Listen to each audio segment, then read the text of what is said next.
Starting out, it can be a very costly exercise indeed.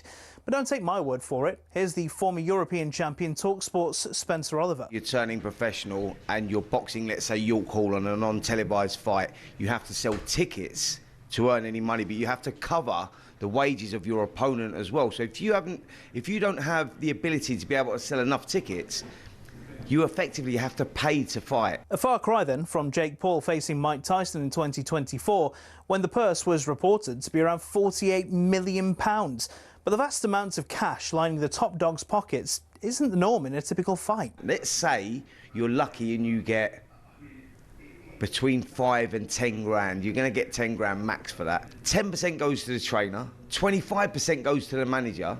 Then we've got the tax man to pay as well. So we're cutting that money in at least half. So now you've got 5 grand for a 10-week camp. So you're talking about a guy here earning, he might be clearing 500 quid a week. How do you support a family on that?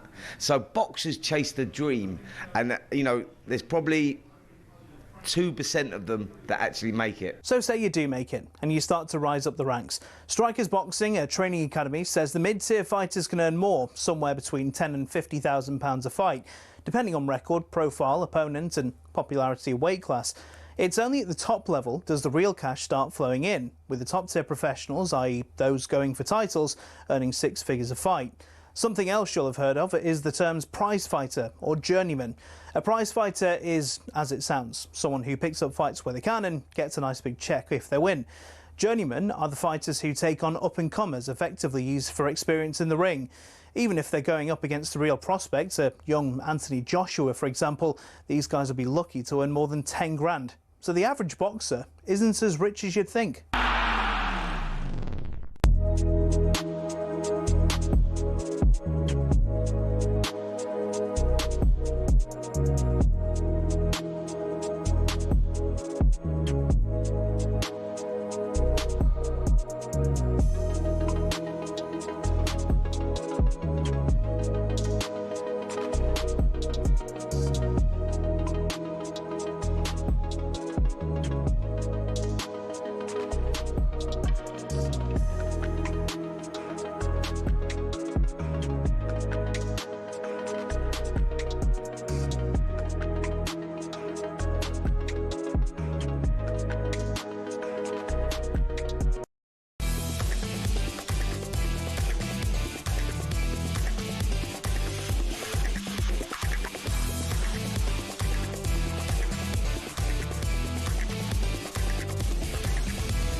Can someone book a flight for O'Hara and Cundy to Disney World?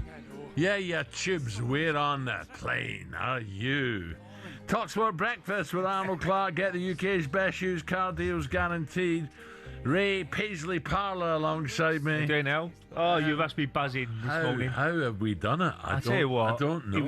I was buzzing for Scotland last night. I mean, I was on the edge of my seat and I thought, oh, they've blown it. 2-1 up. You just got to hold on somehow. And then he gets the equaliser 2-2. And you're thinking, they ain't going to score another one. And then Kieran, couldn't happen to a nicer fella, I promise you now. What a goal. Kieran scores, Kieran Tierney. Great left foot, first time into the far corner. No chance. The Denmark player be kicking himself this morning, who miskicked it on the edge of the box. But credit to Scotland, and the last goal was superb. I mean, the celebrations were amazing. I was celebrating. I'm not even Scottish, so well done to Scotland. It was incredible. Listen, we rode our luck. Was it 98 last time they was in the World Cup? Yeah, but we rode our luck the whole campaign, didn't we? And we're talking about how poor standards were. Celtic, Rangers, Aberdeen, But it just shows you football. We had a dream. We have a dream. Yeah. We're going. It's going to be. Well, you're going to have a great time. And do you know what? I've listened to your stories when you was in the World Cup in '82. You know, the Scottish fans bring so much party atmosphere to, and I'm sure the Americans will love it. Well, we want Northern Ireland. Yeah, we want all the home nations in. Of course we do. I think it makes the tournament for really interesting for everybody. But yeah, that was an amazing result last night because Denmark were a good side. They are a good side. They was in control really, and then obviously they got the sending off, and that gave everybody a lift, which wasn't a sending off. But look, there's a couple of arguments. It wasn't a penalty for Denmark. Then it would certainly that was the two keys for me. For me, the ref didn't even give a foul for the penalty. Foul, no. And I'm like, I must look at the rules because I don't think the Danish player was in the box anywhere. You know, I think Robertson's foot was on the line, wasn't it? Yeah. Whether that counts, I don't know. I don't know the rules. I don't know the rules either. How does that? That's a stupid rule then because his foot's on the line. Yeah, I don't know what. And then, as you say, Ray, the sending off was a joke. And I just thought, get a chance here. Yeah. Well, you need a bit of luck, when you qualify. And the good thing about that was it's a second yellow card. If it's a red card, they can look back at it and they go, "Oh, we made a big mistake here." But he was never going to get a red card anyway. But for that sort of challenge, but it was never a yellow card, was it? It wasn't even a foul. So that was the bit of luck that the Scottish players had, and everybody got a lift. You could hear the crowd then suddenly get a lift, and that throw a goal. That's the most important one. The fourth one was brilliant. Don't get me wrong, and he took it so well, McLean. But the third one, the winning goal, was a Tierney one. That's where they really cracked, and that's what probably won them the game. Ray, just a quickie on England. It wasn't a great game, was it, Wembley? Well, again, qualified. It's difficult. I mean, it's another cap for a player, really, while I look at it. When you're qualified already, there's nothing to play for, is there? I know you're playing for your place in the World Cup squad, but you know when it's on the line like last night, that's the games you want to watch. You know, Scotland, Denmark, whoever wins the game qualifies for the World Cup, and they're the sort of games you want to watch. But England done their job early in the group stages. They booked their tickets on the plane for ages ago. So all the Tuchel's now just hoping everybody's fit and healthy, ready for the summer. Yeah, but amazing last night. We'll take calls later on. Just stunning. Hamden was buzzing. Oh, absolutely. Yeah, I could sense it in my front room, Al. I'd love to have been there. Old Hamden was brilliant. And it's a bit small, to be honest, and it was pouring a rain, but doesn't matter. Results like that, you had everybody with their shirts off at the end now. They'd have partied on that. They would be. I reckon they'd still be out. It just shows you as well, Denmark, if they had a Haaland up there. Yeah. Hoyland, look, to be fair to Hoyland, he keeps getting in there and taking another chance. He keeps getting in. He's not scared of missing, but he should have scored. You know, you think about it, I know he got his penalty, but you'd have thought he could have done. Yeah, they had a couple of chances. Some great. I thought the defensive unit was very, very strong. They lost a player just before the start of the game, so they had to reshuffle the pack. But I thought they really defended well as a group. They didn't really have a lot of possession. They just needed to get their ball. When there was 1-0 up, they had to get a bit of possession. Well, they couldn't get the ball off the Danish. They were very good at keeping the ball. But I thought the defending-wise, it was an excellent performance from Scotland. No, brilliant. And we got the Premiership coming up. Premier League, Arsenal, back. Premier League. Arsenal have got one or two problems, haven't they? Yeah, they've got a lot of injuries again, but they have got a much bigger squad than last year. I think the injuries last year really affected them. It will affect them again this year, but I think they've got more players to call on if they do get injuries, who's still got good quality. So you can't, look, everybody's going to get injuries during the season. You could argue Spurs had loads last year for Ange, didn't they, at one stage, and he was struggling with his squad. But they've just got to get on with it, and you're at the Emirates, so it's going to be a difficult game now, Al, because Tottenham's away record is very good. Yeah, there's a couple. You'd probably rather play them at their place. Yeah, a couple of cracking games, isn't there? Liverpool can't afford to cock up anymore. Liverpool against Forest, and then Newcastle, Man City. There's a big one. That's a good game, yeah. No, there's some cracking games this weekend. I am pleased it's back. I really enjoyed last night watching that Scotland Denmark game, but you do miss the Premier League as well. Oh, yeah, without doubt. Always. So good to have it back. Big period now. Do you think you'll be going to America? It's all over, isn't it? Mexico and... No, I'll probably stay here, won't we? I don't know. Are you going to go? Well, now Scotland are in it. Oh, it's a good trip. I was thinking driving up this morning or driving in. Driving to America? I was driving in this morning tithinking the time difference could be a problem. New York, 5 hours behind. 5 behind, isn't it? Yep. So 1 o'clock in the morning. No, it'd be a lot of probably 11 o'clock games, wouldn't there? 10 or 11 o'clock, 11, be like a brunch. If you do something in London, probably it'd be like a brunchy. No, but to do the breakfast show, I mean. Oh, right, okay. Yeah, I'm not too sure about that one now. Yeah. Okay, yeah, we'll take calls on that. Fantastic, wasn't it? You probably haven't got home yet. 03717 223344. Give it a Hara, will you, please? He deserves it, by the way. It's our morning. The phone lines are open. Have you booked your flights? Can we be at... No, I'm not getting too carried away. Can we be a dark horse? I think Stewie's been writing these scripts. For the first time since 98, Scotland will be at football's biggest party. In 98, I was the same age as James Milner, 39.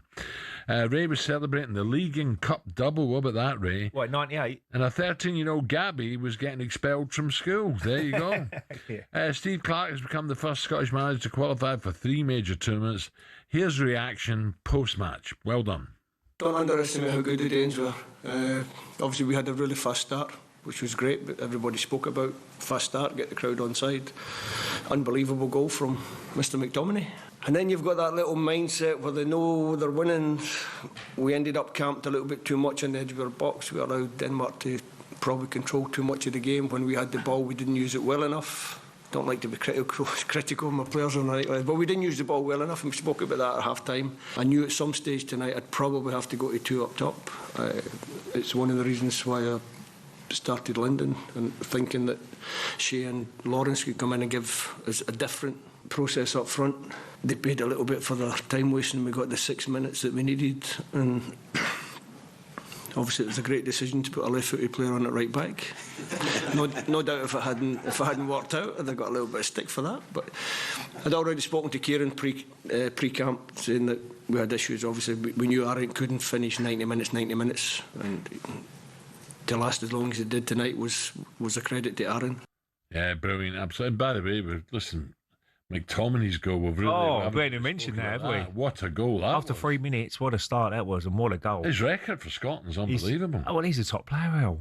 I'm sure every Man United fan will why did we let Scott go? And he's done well. So he's a legend in Italy now, isn't he? Napoli. Yeah. Won the title. So, yeah, I mean, he what a great goal to kick.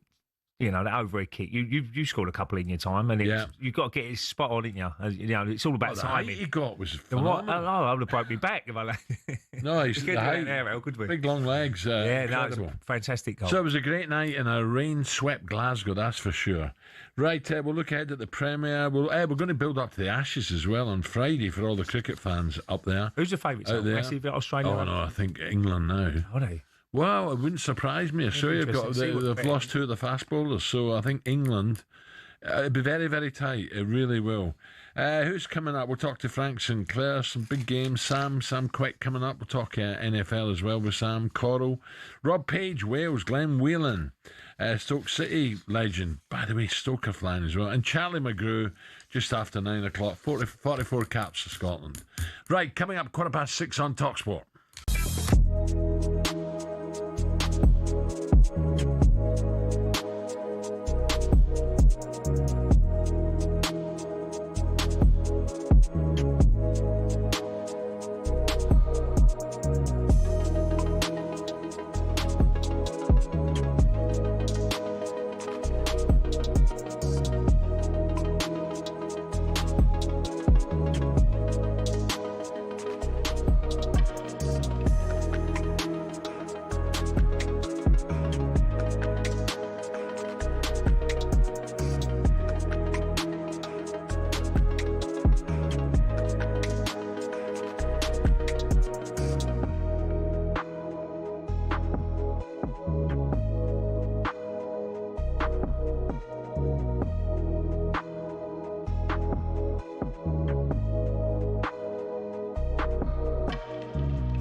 Argentina, but we got Jamaica, and Rob Boyd on the wing, no Scotland, no party, Steve Clark's Tartan Army, and even if we don't win, we will win, we'll boogie on in Berlin, no Scotland, no party, Steve Clark's Tartan Army.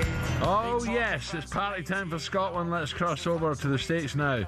And Mr. McCoy is in the USA causing absolute havoc, carnage. Here's his reaction to that dramatic win for the Scots. Oh, man alive. I'm absolutely, voice is going, buzzing with capital B. Buzzing, capital B. Oh, man, I'm on a Diet Coke. My voice is going. Unbelievable, lads. Unbelievable. What a finish that was. Oh, man. I just can't believe it. I'm watching up there. It's remarkable. Absolutely remarkable. Just so happy, man. So happy. Capital B, by the way. That's short for Bevy. Diet Coke. Who's he kidding? Hey, who's he kidding? Give us a call. Ali's celebrating. The show is yours this morning now. Let's look at today's back pages with Tesco Mobile for Business. Backpage review on talkSPORT with Tesco Mobile for Business. Get a £60 welcome bonus with our great Black Friday deals. Offer ends 1st of December. Terms and verification at tescomobile.com/business. Touchdown, and Sam is back. Morning, Sam. Morning. How are you? Good. You're good. But you're not like absolutely ecstatic after last night. He was a lovely night's rest. He's a professional. I'm astonished we got there. Honestly. Well, it's dominating the back pages, isn't it? Like, everyone's talking about it. And the game had everything, didn't it? World-class goals, red cards, everything. So, quite rightly, splattered across the back pages. Headlines like Scotland the Rave, Scots American Dream, Scots only gone and Dane it. Alan, was that one of the best moments, do you think, in Scottish football?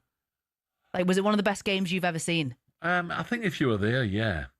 I think if you're at Hampden, the build-up and the nerves... I was in my front room. I was buzzing. Well, I'm not even Scottish. To be honest, I had so many texts and emails from people, not Scots either, saying, come on, Scotland, come on. Yeah. It was, the goals were sensational. McTominay, let's not forget his goal. That was a great... I think there must be one of the best 3 goals, wasn't it, for a while. I think back to the Greece games, home and away, I'm like, how have we done it? You know, it's... And they had Billy Gilmore, obviously wasn't playing as well, so still loads of potential going into the World Cup. But from minute 3 all the way through, even the post-game interviews, full of emotion and pride. I know.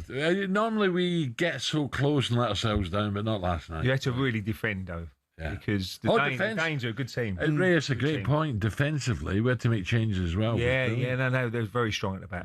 Really done well. That was great. And I've got to ask as well, World Cup 82 you played in, didn't you? Yes. For Scotland, in Spain.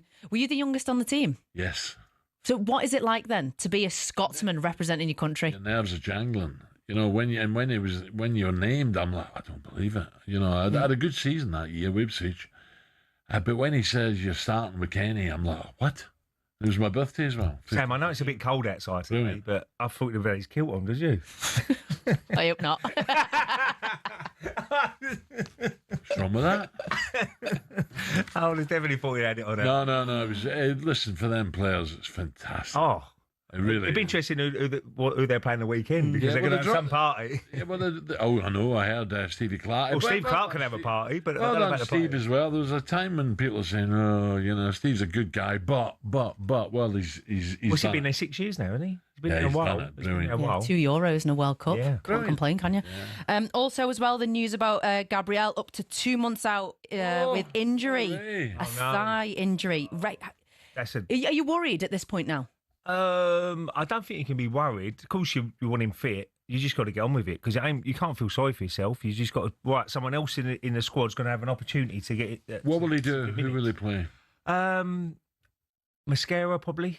Yeah, will probably come alongside Saliba. I think that'd be the best. But I think Timber's got a problem as well, hasn't he? Yeah, well, that's what I mean. Like when you look Ben at the White, list, Ben White can come in there. You got Lewis Skelly coming left back because Calafiori, I think, is a bit more precautionary. You think the Spurs boys are like, hey, we go away from home? Yeah, I should imagine so. But it's all about Arsenal being at home. They've got to start on the front foot. You know, Tottenham, what they do away, they're very good away from home. They're very good. The way they just like really slow it down and try and pick you off, really. So the Arsenal got to get right in their faces early doors, haven't they? It's that time of the year where games are now going to come thick and fast, like one after another. Champions League, league games. You look at your injuries in forward and midfield. You've got Guy Carrez and Martinelli. Havertz still waiting to hear on all them. Madueke. I don't think the medical room's big enough, is it? I know that's. But they've got enough beds out. But this is my point. You're at the top of the table, and only 2-3 weeks ago, people are saying it's Arsenal's to lose. You drop a few points. I mean, you look at your next few fixtures. Spurs at home, Bayern Munich at home, Chelsea away. It was 6 points off. Yeah. Brentford at home, Villa away. I never get Who's going to catch them? Is it going to be City? Because Liverpool City be the ones, and sevens, aren't they? Yeah, I think probably more City. Even Chelsea, I'd say. I think Chelsea a bit too. By the way, as well, you don't know who's coming back on a plane, if they're back already or they're flying this morning.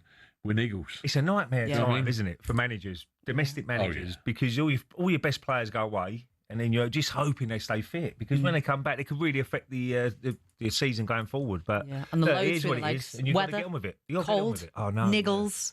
Yeah, I've always maintained. I think the Premier League winners are the ones who have the best bench. Yes, for just that rotation of players and who can slot in. Well, that's why Wenger said in our era that this team could go unbeaten, because he knew the backup 6 or 7 could come in and do a similar sort of job. Not as good as Dennis Bergkamp and Henry and people like that, but a similar job. Will Talk, Carnu and people like that could do a similar job. That's a good game of the weekend. Liverpool Forest. You know, Van Dijk's still got the hump, hasn't he, with Rooney and so-called experts' comments. But Forest will have a go there, so it's going to be a good game. There's some cracking games. You know what? We do a thing down the pub, our local pub. And every single week, you see the fixture list, you think, there's no one standout game that you think, that's going to go that way, that's going to go that way. I think every single week it's so hard. It's so hard. Picking who's going to win. Burnley can get results. Sunderland, look at Sunderland now. Just got a great result. You see them picking up a wee bit or not? Who? Sunderland, do you see that run coming stuttering somewhere over when the games come thick and fast? Well, they're enjoying it in a moment. I think they can't wait for the next game, Sunderland, because everyone's buzzing, isn't they? Yeah. You know, the whole city's buzzing. So I think they're flying at the moment. They just got to keep Manchester United, Evan, just a quick one because I've got to break on Monday night. If United win that, they're not far away, are they, United, which is remarkable. Well, there's a bit in the paper today. I think the manager wants to bring in the likes of Cantona, people like that, for a bit inspire them. Yeah. Right, Sam, brilliant. We'll talk to Sam a little bit later. Let's look at today. So we've done that. Sam, that was a look at today's back page with Tesco Mobile for Business. Can we take a call? Yes, we can. 03717 22 3344. Michael's on the line. Michael, good morning. Morning, Michael. Good morning, gentlemen. How we doing? On a Scotland. Where are you, Michael? Where are you now? Where are you? I'm just heading to work, big man. I was at a game last night. I didn't get to 1 o'clock this morning. Oh, well done. Drop, and I'm on my way, and I'm buzzing this morning. Can't believe it. That was just amazing, wasn't it? You see the quality of the goals, and it was swinging one way, then the other. They had lots of possession. They had chances. Unbelievable. Big man, honestly, we talk Archie Gemmell, brilliant. Oh, what a goal. McTominay's goal last night, come on, big man. It's got to be one of the best. Well, what about Tierney's goal? Have you seen that from behind you? What a goal that is, the bend on the ball. I know, amazing. Big man, I was there with my 10-year-old son and my wife last night, right, and I'm nearly 50. All I know in life is football. And we watched history last night, big man, I have tears in my eyes. Last night, this morning, I can't believe it. I just can't wait to get into work to see my mates. Michael, well enjoy. Fantastic. Thank you. Well done. That's what it's all about, though. So a lot of youngsters. I think we need a little. You know what? We take for granted in England because we more or less you're in every single tournament, aren't you? But when you get Scotland, haven't been in a World Cup since '98. And I always see Alan exactly. As well. All the young children might not ever see. By the way, they might take some inspiration from last night, watching what Scotland done. Oh, absolutely, yeah. I hope so. That's brilliant. Okay, coming up 6:28. Backpage review on talkSPORT with Tesco Mobile for Business. Get a £60 welcome bonus with our great Black Friday deals. Offer ends 1st of December. Terms and verification at tescomobile.com/business.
Football fans all have stadiums we love, but do any of us have a pitch we love? It might sound like an odd question, but pitches can be different sizes with big consequences. Why is that? And what are the actual rules behind it? Back when association football started, pitches could be 100 metres wide and 200 metres long. That's longer than Ellen Road. Not the pitch, the stadium. Anyway, UEFA wanted a standard across Europe, which became 105 metres long and 68 metres wide. But some clubs had been rebels, not intentionally, but because of the stadiums. Take Highbury, for example. It was 5 metres shorter and a metre narrower, meaning away sides had a challenge just to adjust. Today, Forest Pitch at the City Ground is a big one, 2 metres wider than others. But the smallest of all? Craven Cottage, just 100 metres long and 65 metres wide. There are a couple of crazy outliers in Europe too, such as Napoli's home ground, the Stadio Diego Armando Maradona, where the pitch is a whopping 110 metres long. So UEFA have their standards, so do the FA, but they give pitches in England some wiggle room. Pitches can be anywhere between 90 and 120 metres long, between 45 and 90 metres wide. Just imagine a pitch that's 120 metres long and 45 wide. Madness. So there you have it. There is a standard size and most teams do generally follow it. But as we all know, size doesn't matter, does it?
Yes, this is talkSPORT Breakfast with me, Brazil Ray Parlour, good friends at Arnold Clark. Get $7.50 off any used electric car or home charger. Now, if you want to party like McCoy's, check this one out at talkSPORT and our mates at Virgin Atlantic are giving you a chance to win an incredible trip for two to Las Vegas.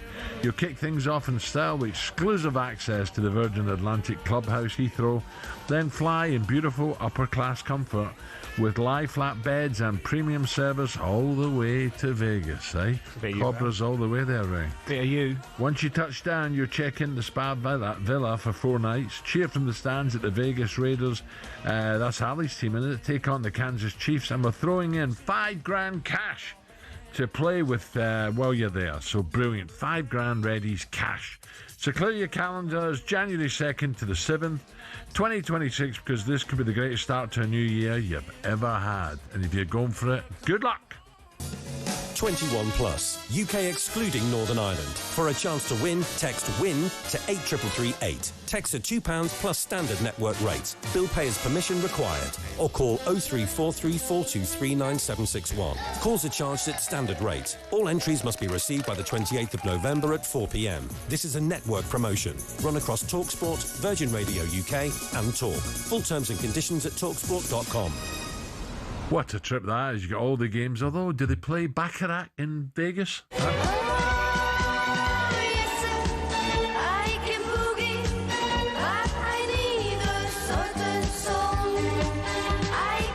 Get in there, O'Hara.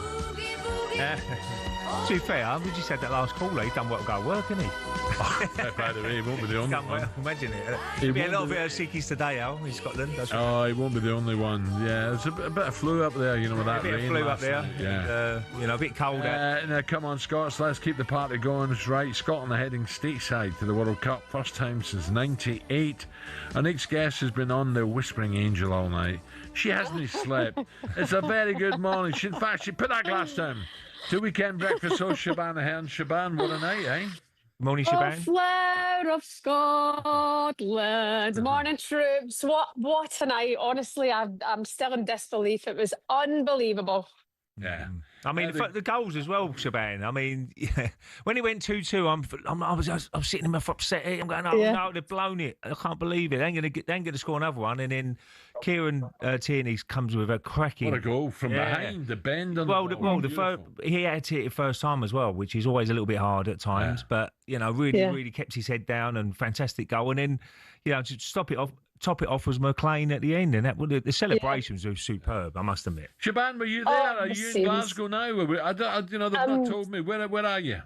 I'm actually at Heathrow Airport. I'm flying out to Germany this morning for work, so It was an early start, a late night watching the game. You're right, I was like, shall we have another glass of wine? I thought, I'll be dying tomorrow.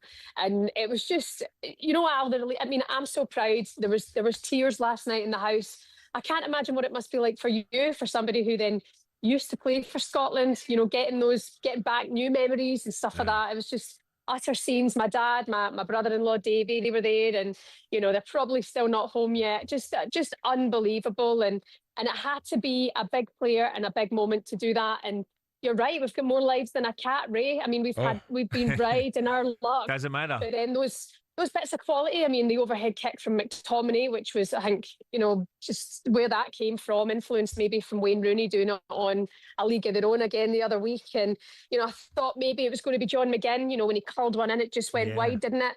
And then it was Tierney and then McLean. And Jamie was next to me in the couch. He had his face on. He didn't want to watch the game. He was going, let's watch something else. And he shouted, shit, and McLean's kind of making that run.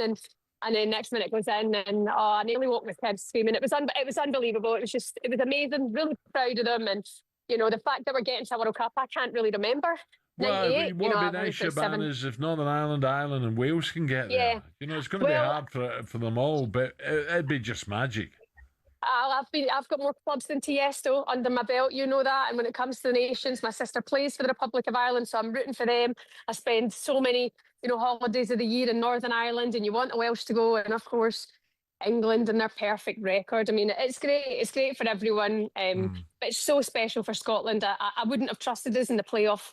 I really wouldn't. We needed that last night, and we've topped the group. it was a sensational night, and now it's a case of just like knowing that we're going to the World Cup. Get booking your flights, people. It's going to be the Tartan Army in the US. When they equalise, I'm like, oh no. Yeah, no, I thought that's it. I so thought much blew it. possession, didn't Yeah. I mean, and the thing is, well, not out. They're down to 10 men, and it's like, lads, how are we?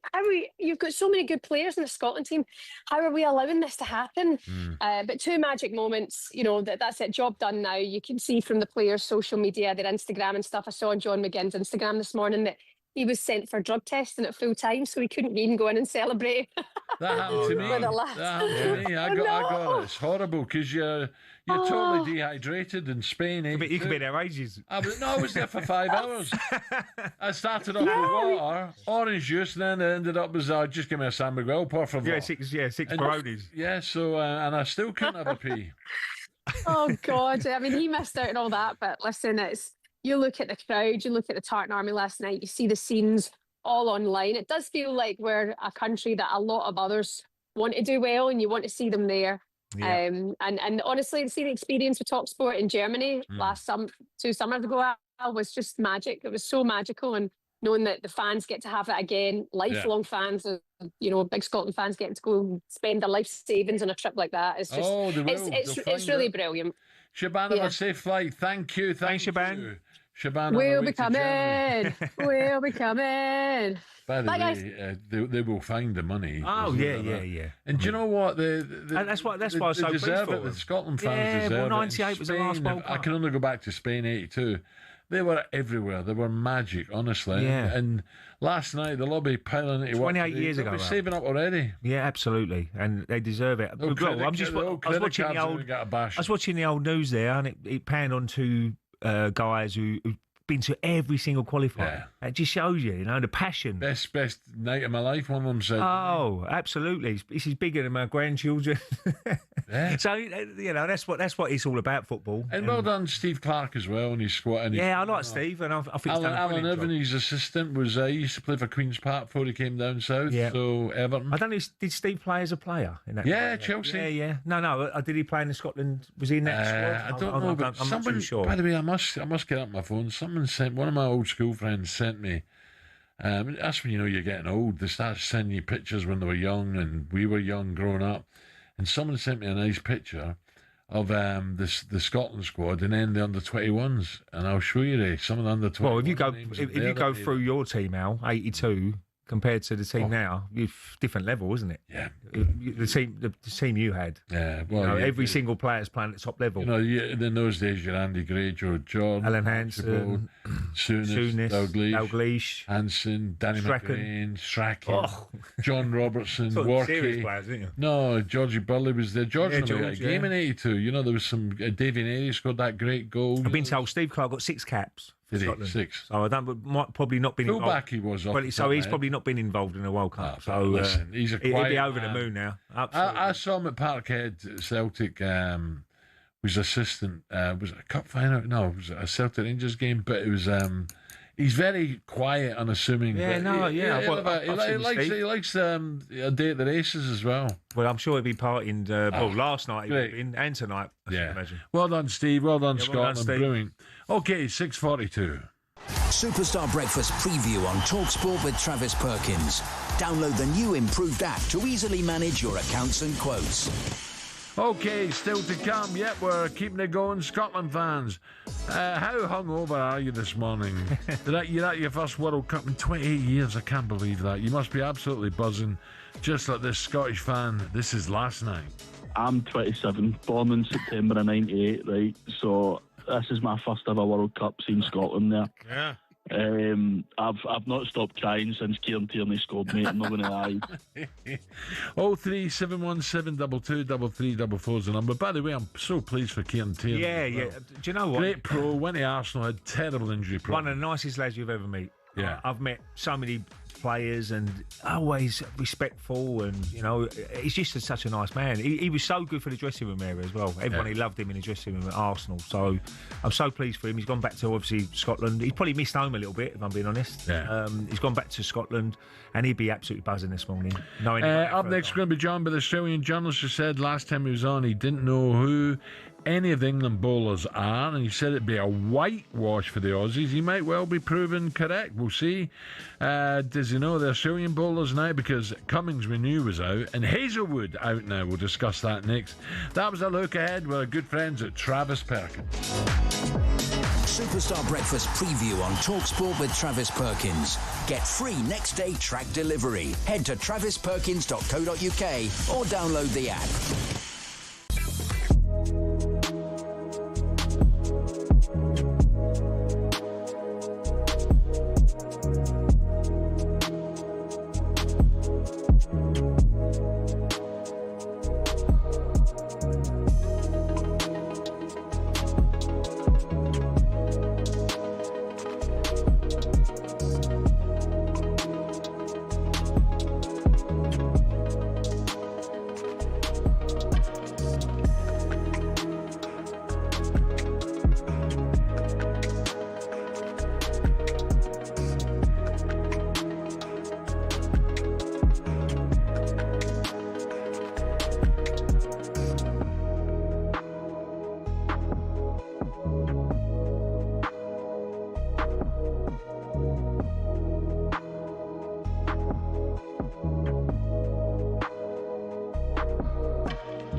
OK, Ray Parlour alongside me. What do we know about this Wednesday morning? Well, Andy Robertson has dedicated Scotland's qualification to his late Liverpool teammate Jota, revealing that they talked many times about going to a World Cup together. Lovely.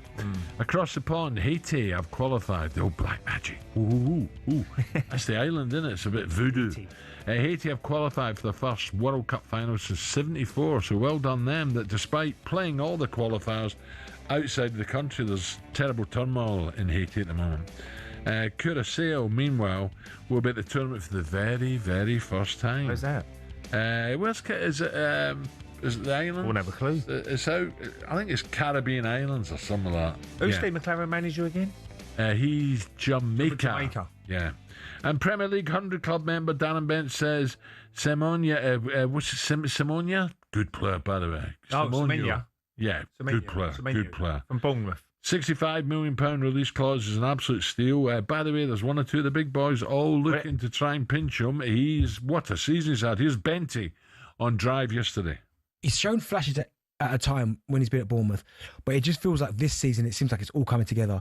Now, I don't know whether that's because they've lost kind of big players and he's almost gone, all right, I'll take it upon myself to be the man, because Solanke was the guy last year, wasn't he? We've done really well, scored loads of goals. Was it last year or the year before? Year before.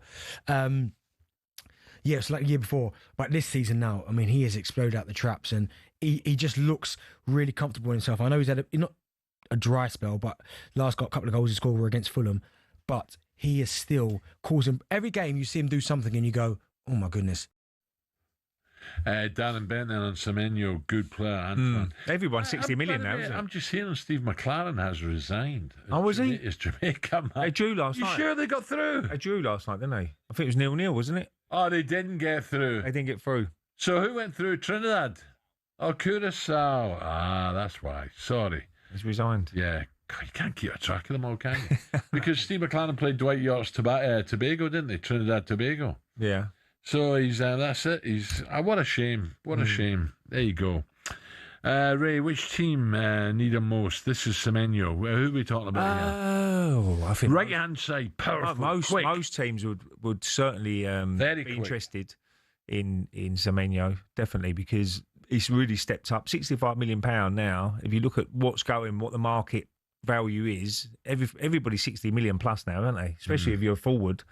And the goals he's scored for Bournemouth, he's been their main man. So, they don't want to lose another player that can help it, but they've got the right deal there for themselves as well. And I'm sure there'll be loads of clubs queuing up. I don't know who needs it. Chelsea couldn't get him, could they? They don't need no one. So many. Yeah, got too many. I don't think Arsenal will get him. Liverpool. Saka just signed a new deal. Salah's on that side, isn't he? Salah. What am I talking about? Salah? But it depends on where he can play. He can play anywhere. I think. Is it left off the right hand side? Last time I seen him was brilliant. Was on the right hand side. Yeah. Man City. But Mo's not. He's not. Listen, Mo will probably come back and score some great goals. And we'll see what we're talking about. Yeah.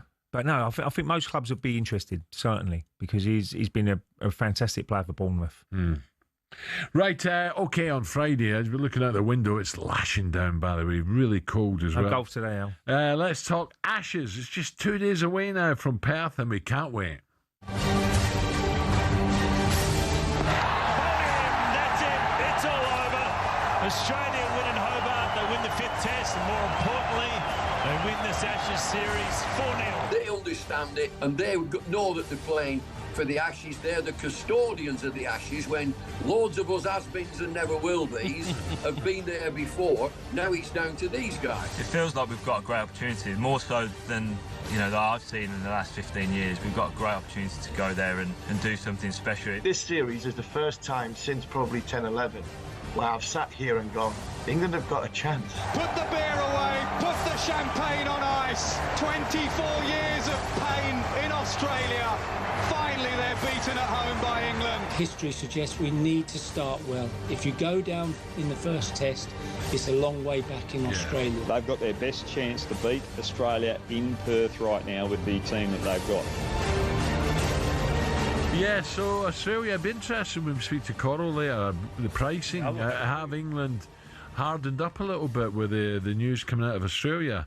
One of the most eagerly anticipated Ashes, just what days away, in England have the best chances of winning a series down under since you got to go back to 2010, 2011. Of course, it wouldn't be an Ashes series without the war of words, and the West Australian paper has got stuck right into England right since their arrival in Australia last week. Today's headlines goes with, "Why are you so obsessed with me?" referencing the belly-aching Bazballers who are still talking about Johnny Bairstow's stumping at Lord's in the 2023 Ashes.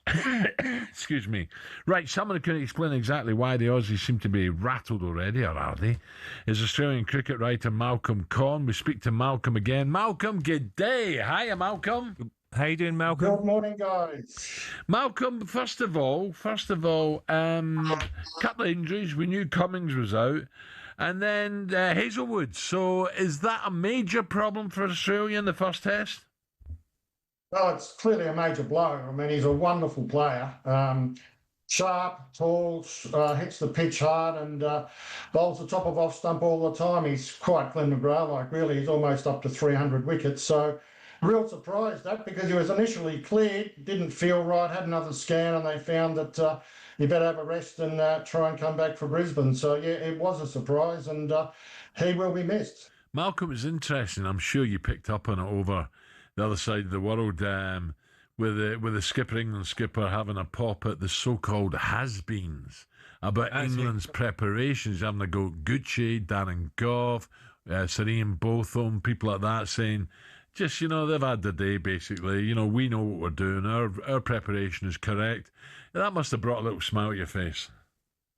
Oh, it did. I thought it was fantastic. Yeah, their preparation's been so good over the last dozen years. They haven't won a test match. So it's good to see that they've spent 5 or 10 minutes here and played on a ground that's going to bounce, where the pitch bounces about half as high as Perth, and they'll go into completely foreign territory with a baying crowd in a few days' time. So, yeah, perfect. Oh, as I said, Malcolm, the back page is all about England again. Why do you hate Bazball so much, you guys? Well, it's not a matter of hating it. It's all a bit of a myth, Bazball, isn't it? They go out and have a good time, have a good whack, and then every time it gets tough, they don't win. And if you look at Bazball's success, it's been terrific for the crowd, but it's been so-so for the team. I mean, England actually is the host of the World Test Championship final. It's played every 2 years. They've now played 3 of them. England haven't qualified for any of them. So until they actually do something, then we'll be all rather amused about all this Bazballing, really. Yeah. I hope they go Bazball up first time around in Perth, because if they go on that bouncy wicket flailing away, it'll be flying to the slips all day. Yeah. What sort of form is Steve Smith in at the moment? Because am I right in saying, Malcolm, that when he's captain, he performs better with the bat? Yeah, well, he's in good nick. He made 100 in the Sheffield Shield game a couple of weeks ago. In the last one just last week, he made a couple of 50s on a difficult deck and was the only New South Wales player to make any. So, yeah, he looks in good touch. I'd be surprised if he wasn't a key player. If he's not a key player, then Australia's in strife. Where's the weaknesses for Australia, Malcolm? Because England probably have to exploit if they're going to try and win.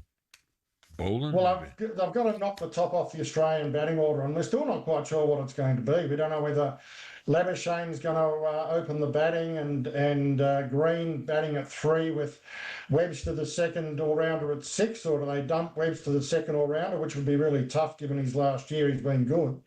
Do they open with the debutant Weatherall and Matt Martis in his usual spot at 3 and put Green down at 6? So if England can get stuck in, if they can get Australia 2 for early, get Smith in against a new ball, then Australia's batting's been pretty hit and miss over the last year or two. So there are a chance if they can do that. If they don't, well, it's going to be a long tour. Malcolm, what about just finally Joe Root? No hundreds in Australia. Would you like to see him hit one this series? No. He's a wonderful player, and I've enjoyed watching him bat, but not against Australia. Listen, we'll see what happens on Friday. Malcolm, great. Thank you very much for your time. Enjoy the build-up to the Ashes, of course. Malcolm Conn there from the Australians. So no to Joe. Can you believe that Joe Root's not at 100 in Australia? That's amazing. What a player. What a player, by the way, yeah. I'm sure he'll try and break that this Ashes, but I'm really good looking forward to it. I don't know what's odds on England. Are they odds on? 2-1, 15-8. They've got a bit of pace, haven't they, England? So they've got to get them early wickets in that first day. Okay, this afternoon, H&J, right, hosts a special H&J Ashes launch show from Six's Cricket Bar. Ashes legend Darren Gough, Stevie Harmison will be put through the paces in the net, so don't miss our Ashes launch. That's tomorrow afternoon, and this afternoon from 1 p.m. on H&J. Coming up, we turn our attention to the big story of the morning. Scotland are going to the World Cup finals. If you want to have your say, 03717 223344. And you can call us as well, Jamie O'Hara. That's the number.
From the Toffees to the Tractor Boys, the Eagles to the Seagulls, Gunners, Bees, Hammers and Magpies, Premier League teams have got a load of crazy nicknames.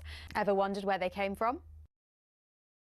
Let's start with Everton. They're dubbed the Toffees, but why? Well, because when the club was formed, just down the road there were two local toffee shops.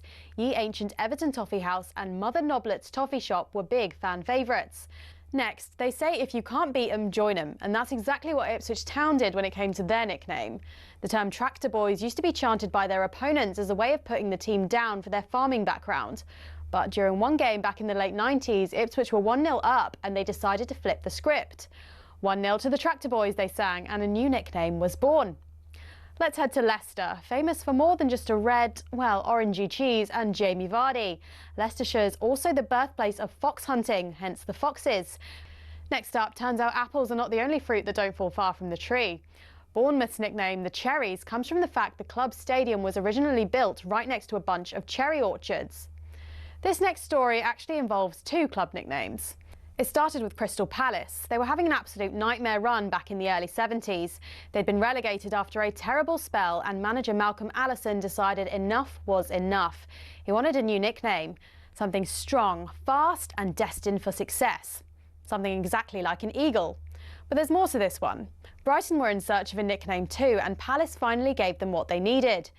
In a heated match between the two back in 1976, Palace fans began chanting, "Eagles, Eagles," and some clever Brighton fans came up with the perfect reply, "Seagulls, Seagulls." Not all club nicknames have a crazy story though. Take the Gunners. That just comes from the fact a group of munitions workers in the Royal Arsenal factory in Woolwich set up the club in 1886. On the flip side, some nicknames seem simple, but there's a bit more to them, like West Ham. The Hammers is actually nothing to do with the ham part of the name. It comes from the fact the club used to be called Thames Ironworks FC and was made up of workmen and shipbuilders. So next time the away end's chanting their crazy nickname, you'll now know exactly where it came from.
Good morning, 6 minutes past 7 o'clock. What a night it was. It was unbelievable for Scotland. It really was. Ray Parlour alongside me and Arnold Clark get the UK's best used car deals guaranteed on the way this morning. We're going to speak live to legendary Wales manager Rob Page following a magnificent 7 at home to North Macedonia last night. Not quite enough though for automatic qualification. And you of course keep those calls coming on Scotland's qualifications for the World Cup where you make your work this morning. 03717 22 3344. Have you booked your flights yet? And that's where we have to start. Scotland are back at football's top table. Good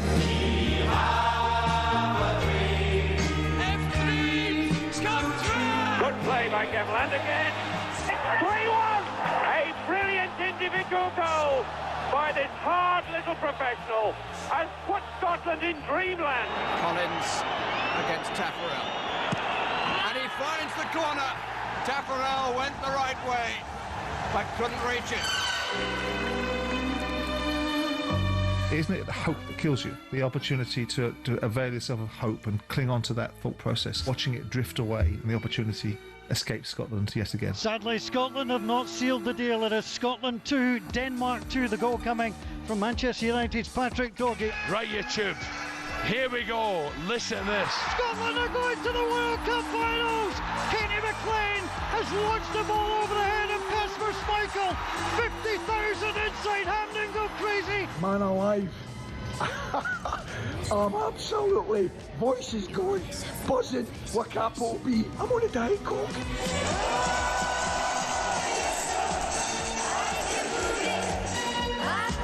No way. You're doing Diet Coke. Selby's voice. Surely not. You're a liar, McCoy. Ali. Right, for the first time since '98, Scotland will be at football's biggest party. Looking forward to the draw now, that's for sure. Oh, yeah. Let's head straight to the phone lines. 03717 22 3344 is the number. We'll speak to Luke, who's a Celtic and Scotland fan. Luke, morning. Welcome, Luke. Morning, Luke. Morning, guys. How we doing? Very, very well, Luke. What a night. Unbelievable. At times I thought, oh, no. when that equaliser went in from Denmark, I genuinely had my heart in my mouth, and I was like, not again. We're going to be this nation of the almost. We almost made it, and especially when Tierney, Celtic fans have been criticising him all season long. He goes and produces that for his second Scotland goal, and I'm like, right, we just need to hold on. And then McLean, the guts to even try that, and for it to pull off. Yeah. I live down in England now, and I think my neighbours now hate me because the amount of screaming and singing, and I'd done my knee in last night because I was running up and down the living room. My poor dog had a heart attack, and and it just caps off what for me personally is going to be an amazing year for 2026. I've got my first son on the way, and now I'm finally getting to see my nation at a World Cup. Will you try and get there, Luke? Can you get to America? I don't think the missus will allow it. My son's doing it. No, I'll ask you again. Will you get there, Luke? What's up? Just don't listen to her. I've already said to her that I'm a bit of marriage counselling now, Al. You're doing a bit of marriage counselling.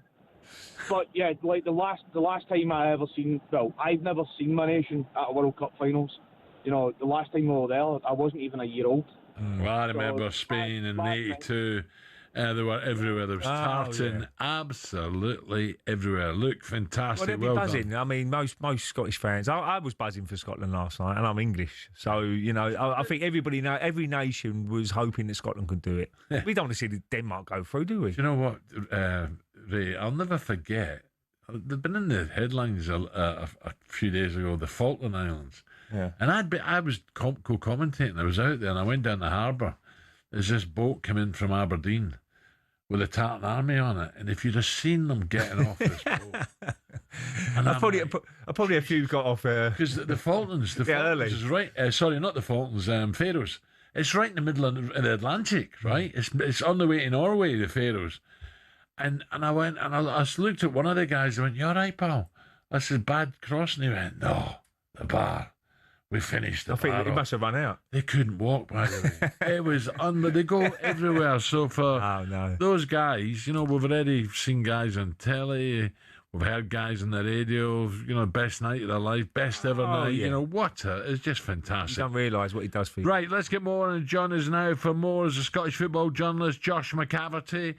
Josh, a very, very good morning, Josh. Morning, Josh.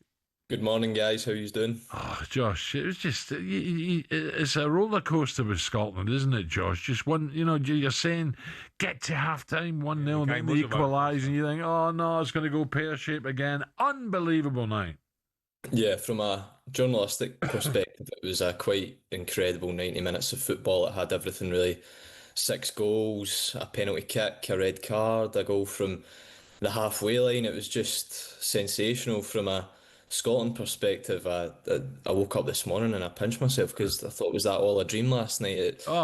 It's just incredible, to be honest. Josh, just the two, one of there's so many highlights. The goals were sensational, but the penalty, I'm like, how's that a penalty? And the sending off clearly wasn't a sending off, was it?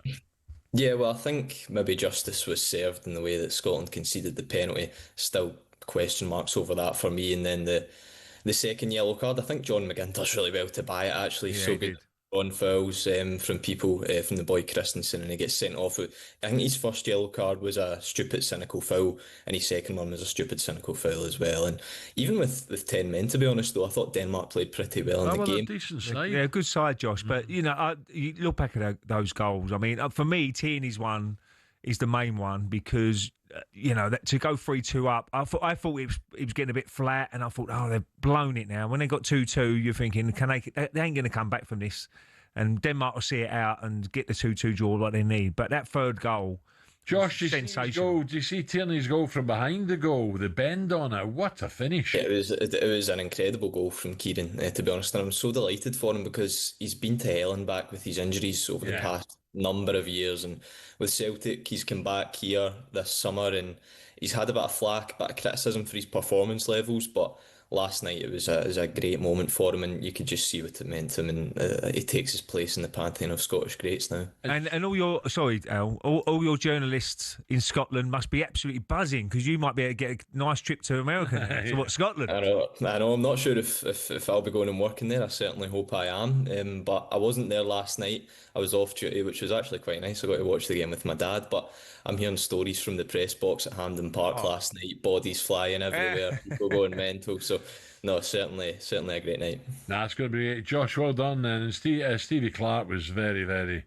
after the game, he said we're going to party, but he said Denmark are a good side. He's probably sunk in, what they've achieved. I like there. Steve. He's very, very quiet, man. Yeah, but Denmark are a good side, Al. I mean, they was bossing the game, if I'm being honest. Yeah. It was all about holding on. He'll be getting some pelters. They got that brilliant Casper in training at Celtic. Absolutely. But that first goal was amazing from McTominay. And then they sat back a little bit. They're defending really, really deep, but they did defend very well as a team, as a group. Oh, really? They did. Holding on. They was holding on though, and they couldn't wait for the half-time whistle because they was getting battered at that time. But that's what it's all about. Ride the luck. Get that little bit of luck along the way, which they did with the sending off. And take advantage of it, which they did. So Scotland 4, Denmark 2. Scotland qualifier thanks to Josh McCaffrey today. Let's get more on the right. Don't forget, today there's loads coming up.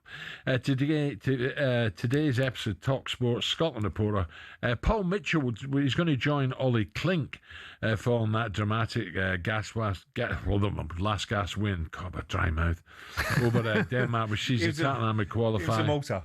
Oh, last night I was shouting at the telly and all sorts for the first World Cup since 1998. If you want to hear more on the talkSPORT Daily, it's available on all podcast platforms now.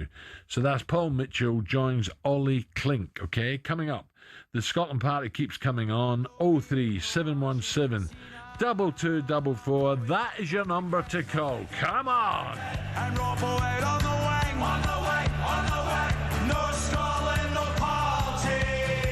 Steve Clark's Tartan Army.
7:20, talkSPORT Breakfast with Ray Parlour. Yes. Right, let's head straight back to the phone lines. 03717 22 3344, the number to call. Scotland fans, is that one of the best nights of your life? Not just your footballing life, your life. Bill's a Scotland fan. Bill, morning, Bill. Hiya. Good morning, Bill.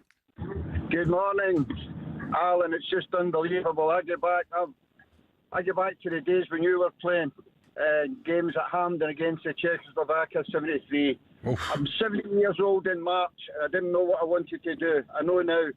And you probably see from your researcher, it's Bill the Rangers fan.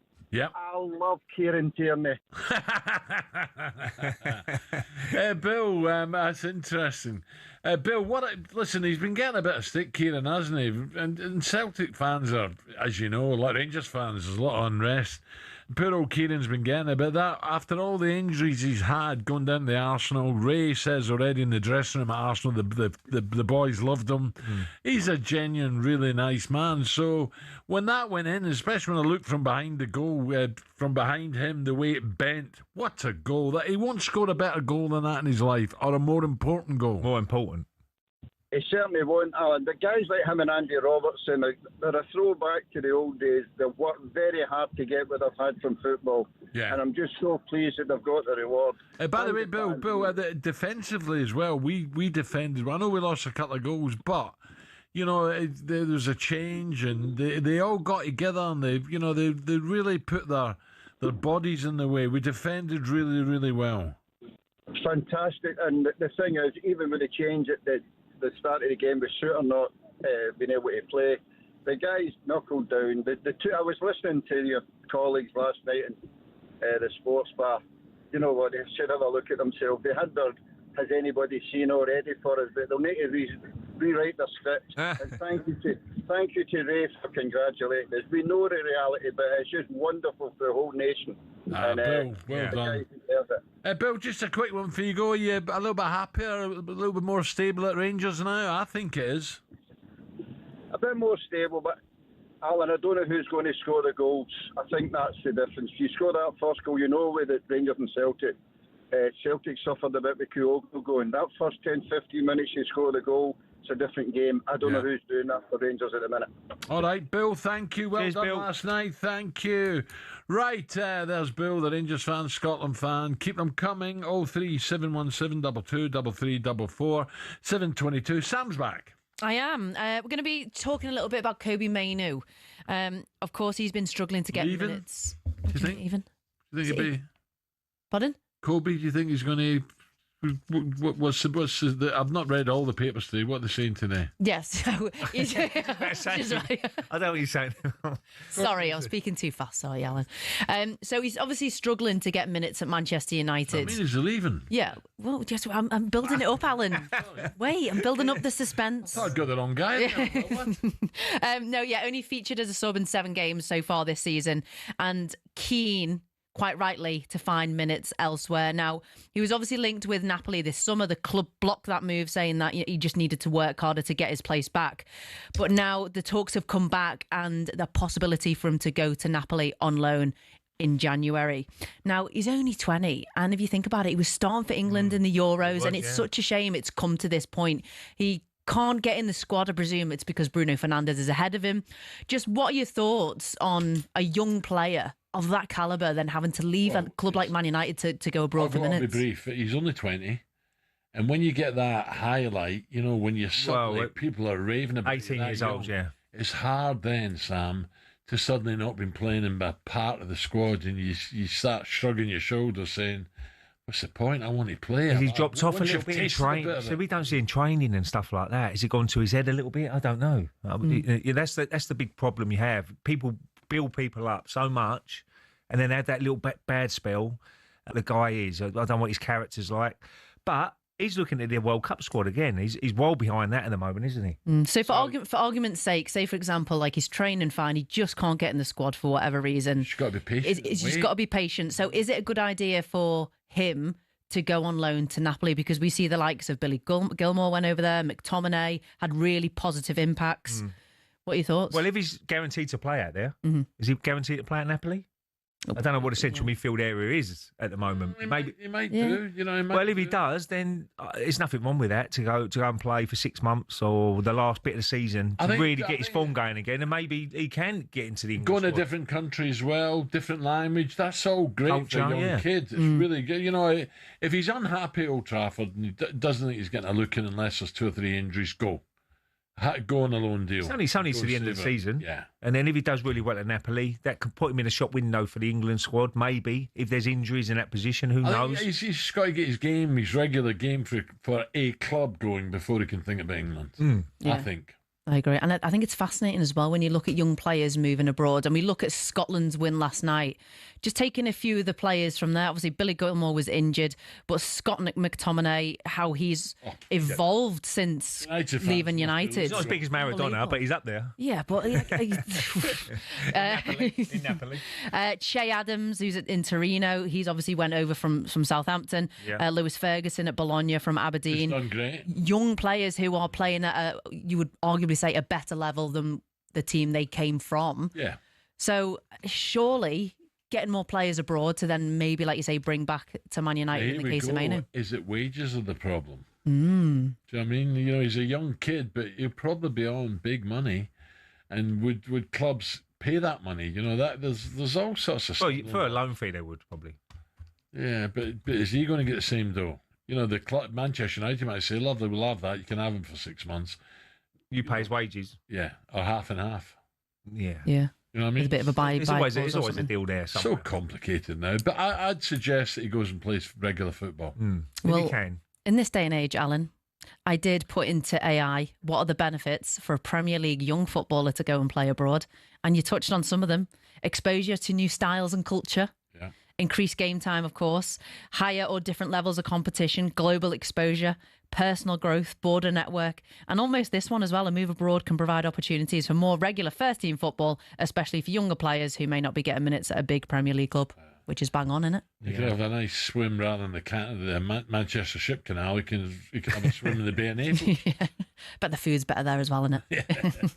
No, well, it's up to him. He knows, but if he's really down... He's playing Casemiro's playing, isn't he? Yeah, but he's made a comeback. I thought he was... he's looked good. Scored for Brazil as well, didn't he, the other night? And you talk about the January transfer window and you see the likes of Elliot Anderson getting a big £100 million price slapped on him. Obviously, he's another midfielder, and then Man United come out and say, oh, we'd be interested. So if you're Mainu, you're thinking... Yeah. You know, like if I want to get in, but then you're still wanting to bring other players in. I think it's a good point you make. I think he should go and have a little break somewhere else and just enjoy himself again. If he enjoys himself, he'll show us that good form again. Yeah. Then he's got different options: either come back to United or go somewhere else, or stay in Italy. Yeah, what a player though. Okay, Sam, thank you. Right, coming up, Frank Sinclair, Jamaica nil, Curacao nil, and Steve McClaren talking about Man United. The link there, Steve McClaren has resigned as manager and coach of Jamaica. That's coming next.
wondered why Erling Haaland scores a hat-trick instead of just 3 goals? Why Darwin Núñez is said to have missed a sitter rather than just missing an easy shot? Or why on earth defenders are said to park the bus? Let's break down some of our favourite football clichés. First, let's talk hat-tricks. The term comes from cricket.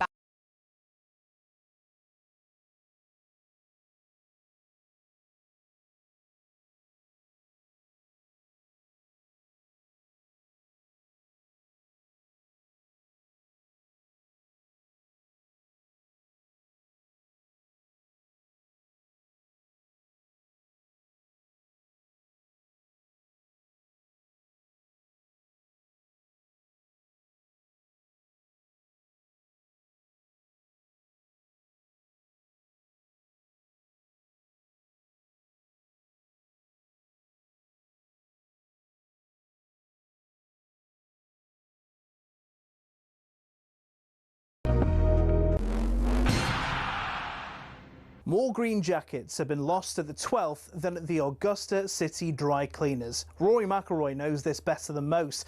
But what is Amen Corner and why is it so iconic? The famous sequence has always been there since the Masters began in 1934. It didn't get its name until '58 though, when American sports writer Herbert Warren Wind, on the left, wrote, "At the farthest reach of the Augusta National Course, down in the Amen Corner." He drew inspiration from the 1933 jazz song Shouting in That Amen Corner by the Dorsey Brothers.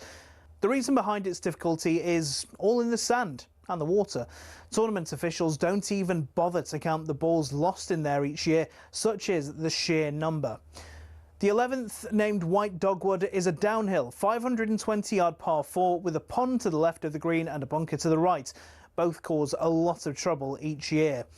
The 12th, Golden Bell, is perhaps the most famous hole in the world, with danger everywhere. Many aim for the flag, but look, get it even slightly wrong, and you're in the azaleas at the back, or the bunkers at the front, or even worse, Ray's Creek. Or you can play it safe and aim for the open green on the left. You chicken. Tiger Woods once said, if you make 4 bogeys from Thursday to Sunday, you're doing well. And the highest ever score on that hole? 13. It's a par 3.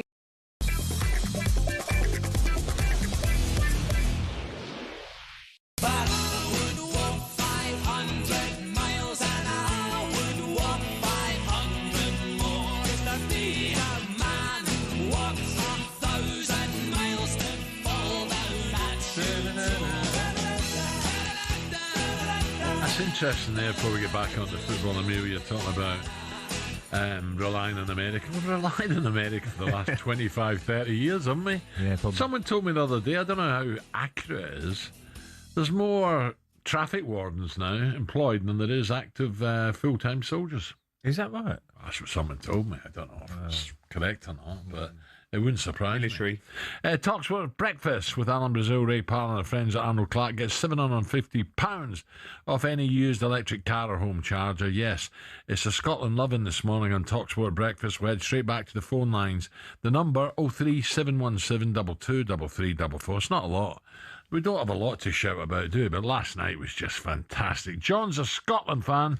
John, a very good morning. Good morning, John.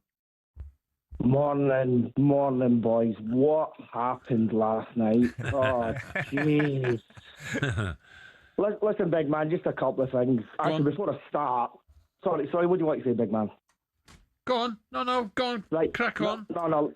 Listen, this is ironic, Al, because when we played Greece at Hampden, I was sat across from you in the departure lounge at Glasgow Airport, and I thought, I'm going to go and have a chat with the big man. But you didn't look like you really wanted a wee chat, so I've got my chance now. Yes, go on. We were always going to win that last night. That national anthem, those fans. Oh, my God. Every match, they sing their heart out. But last night, you know what? I had tears in my eyes before we even started that match. Before we even started, I was greeting my wee eyes out. And the other thing is, McTominay, world-class goal. All the players interviewed last night. And the poor guy's not even in an interview, but his goal. Because we scored 3 world-class goals, eh? No, when you look at the goals, the quality was McTominay. You know, if Scotland had won 1-0, we'd still be talking about it. Oh, absolutely, yeah. But the other goals the drama was incredible. And by the way, John, you know, for me, the penalty given against us, I'm like, what? I couldn't see that, me. And then, of course, they had a red card, two second yellows. That was never. So I thought we're going to, you know, I just didn't know what to think then. Well, I thought, like most Scotsmen, yourself probably included, we'd done it again. You know, as in we'd just blown it. I just could not believe it against 10 men as well. I don't know, mate. When they were singing that national anthem, it was just. And when they do the second verse there, and there's no music, no bagpipes, every single fan was singing their hearts out. And I remember my first World Cup, like my 1974 unbeaten. I was only 8 years old then, and I cried my eyes out then as well. But hey, you're looking forward to it. At least we're there. John, nice one. And next time you see me in the airport, come and say hello. Don't worry about the way I look. Just come and say hello. No problem. John, thank you. You must have been in the bar. No, I wasn't. I'm thinking about that. Was that an early flight or something? Nah. You've still been in a bar. I don't matter if it's an early flight. So, Scotland heading to the World Cup, but who could... No, I wasn't. He just said I was in the departure lounge. Who could be in the group? We'll find out the very latest. It's difficult as the pots have been released with talkSPORT reporter Nick Ellaby. Nick, what you got for us? Morning, Al. Well, if you want to talk about what kind of team Scotland might be able to beat next summer... No, I want to know the pots. Well, so there are you got 48 teams next summer, right, in the USA, Canada and Mexico, an expanded World Cup. So what they've got is 4 pots of 12 teams. We've still got a few playoffs to go. There's the European playoffs and the Intercontinental playoffs. Get to that in a minute. Pot 4, in terms of those teams Scotland were looking to get a win against, Qatar, Uzbekistan at their first World Cup. A couple of teams from the Intercontinental playoffs, could be Congo and Iraq. Saudi Arabia are in pot 4 as well. South Africa, Jordan, Cape Verde at their first World Cup. Curacao at their first World Cup as well. Ghana, Haiti, who haven't been at a World Cup since, was it 74, I think? Wow. And New Zealand as well. Scotland are going into pot 3. So they'll be alongside Ecuador. Well, New Zealand, I played against New Zealand, and they were fit, strong. They didn't have the class, but they still managed to get 2 goals against us, which cost us in the end. 5-2, we beat them. Listen, we lost out and then when you talk about teams, you think, we'll beat them. Cuba, remember that? Cubilas, Peru. Was it not? No, Cubilas is a Peru. Peru beat us, and there was another one as well. Who else? Was it Costa Rica? Someone else beat us. Very, very unexpected. So. You know, yes, I'm shocked, yeah. Well, England couldn't beat Costa Rica and Brazil. In pot 3 alongside Scotland, Ecuador, Australia, Norway, Panama, Egypt, Algeria, Paraguay, Tunisia, Ivory Coast, and a couple of the European playoff sides, maybe Poland, maybe Turkey. Coast, they're no mugs. Scotland are going to avoid those teams. Italy they're in pot 3. And then in terms of those top 2 pots, pot 2, Croatia, Morocco, a couple of the European sides. They're 2 good sides. Uruguay, Switzerland, South Korea, Iraq, and then in pot 1, Canada, Mexico, USA, the hosts, Argentina and Brazil, the best qualifiers from South America, and a lot of Europeans, Spain, Netherlands, Portugal, England, Belgium, Germany and France, all in pot 1. So, you could have a group with, for example, England, Scotland, and Australia. I mean, who knows what's going to happen? But that draw is going to be on December the 5th. December the 5th. Not long. And just talk to me about Italy. Are Italy in the playoffs?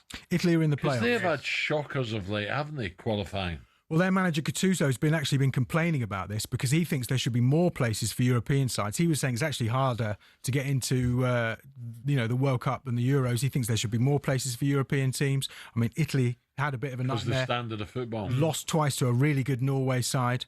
Italy a bit workmanlike at the moment, not that great under Gattuso. They're going to have to go through these European playoffs where you got 4 pots of teams, so 16 teams, all playing a one-legged semi and then a final for 4 more places at the World Cup. The draw for that will be on Thursday, and then those 2 games at the March international break. There was Peru and someone else beat us, really a big shot. Oh, come to me. God, right, Nick, thank you. Cheers. Okay, coming up 7:41 now. There was huge celebrations for Curaçao last night, who held on for a draw with Jamaica to earn the place in the World Cup. Now, that is a hell of a result, by the way. Yeah. Do you know the population now? I just had a look. Oh. What are you guessing? Curaçao? This was a couple of years ago, the population. I ain't got it up to date. Is it an island? Yes. I'd say 400,000. 155,000. Unbelievable. Incredible. There you go. That's why Steve McLaren has left Jamaica. Yeah, I don't know. Sorry. It means they're now officially the smallest ever nation to have qualified for a World Cup.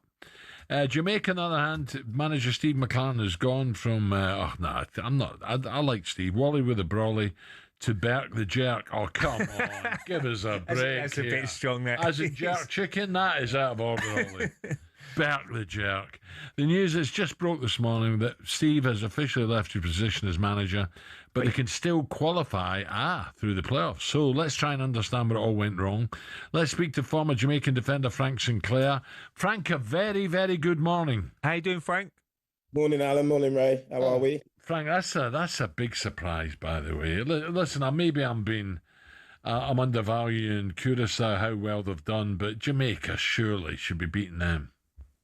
Yeah, it's really disappointing when you think about the fact that the three main rivals of Jamaica for qualifying for a World Cup are hosting this World Cup in Canada, USA, and Mexico. It was a clear pathway for Jamaica for the first time since obviously 1998 to qualify for a World Cup, and we've absolutely blown it. I watched the game until half-time last night, and I decided to turn it off because I was watching a team. Honestly, I was watching a team that looked like they were playing for a draw when it was a game that we needed to win. Yeah. And I couldn't see a scoring. And I was really disappointed that actually, the tactics that was used in the game, sitting back and trying to play a tactical game when all we needed to do was really go for the win. So we're saying Curaçao deserved it, Frank, to qualify.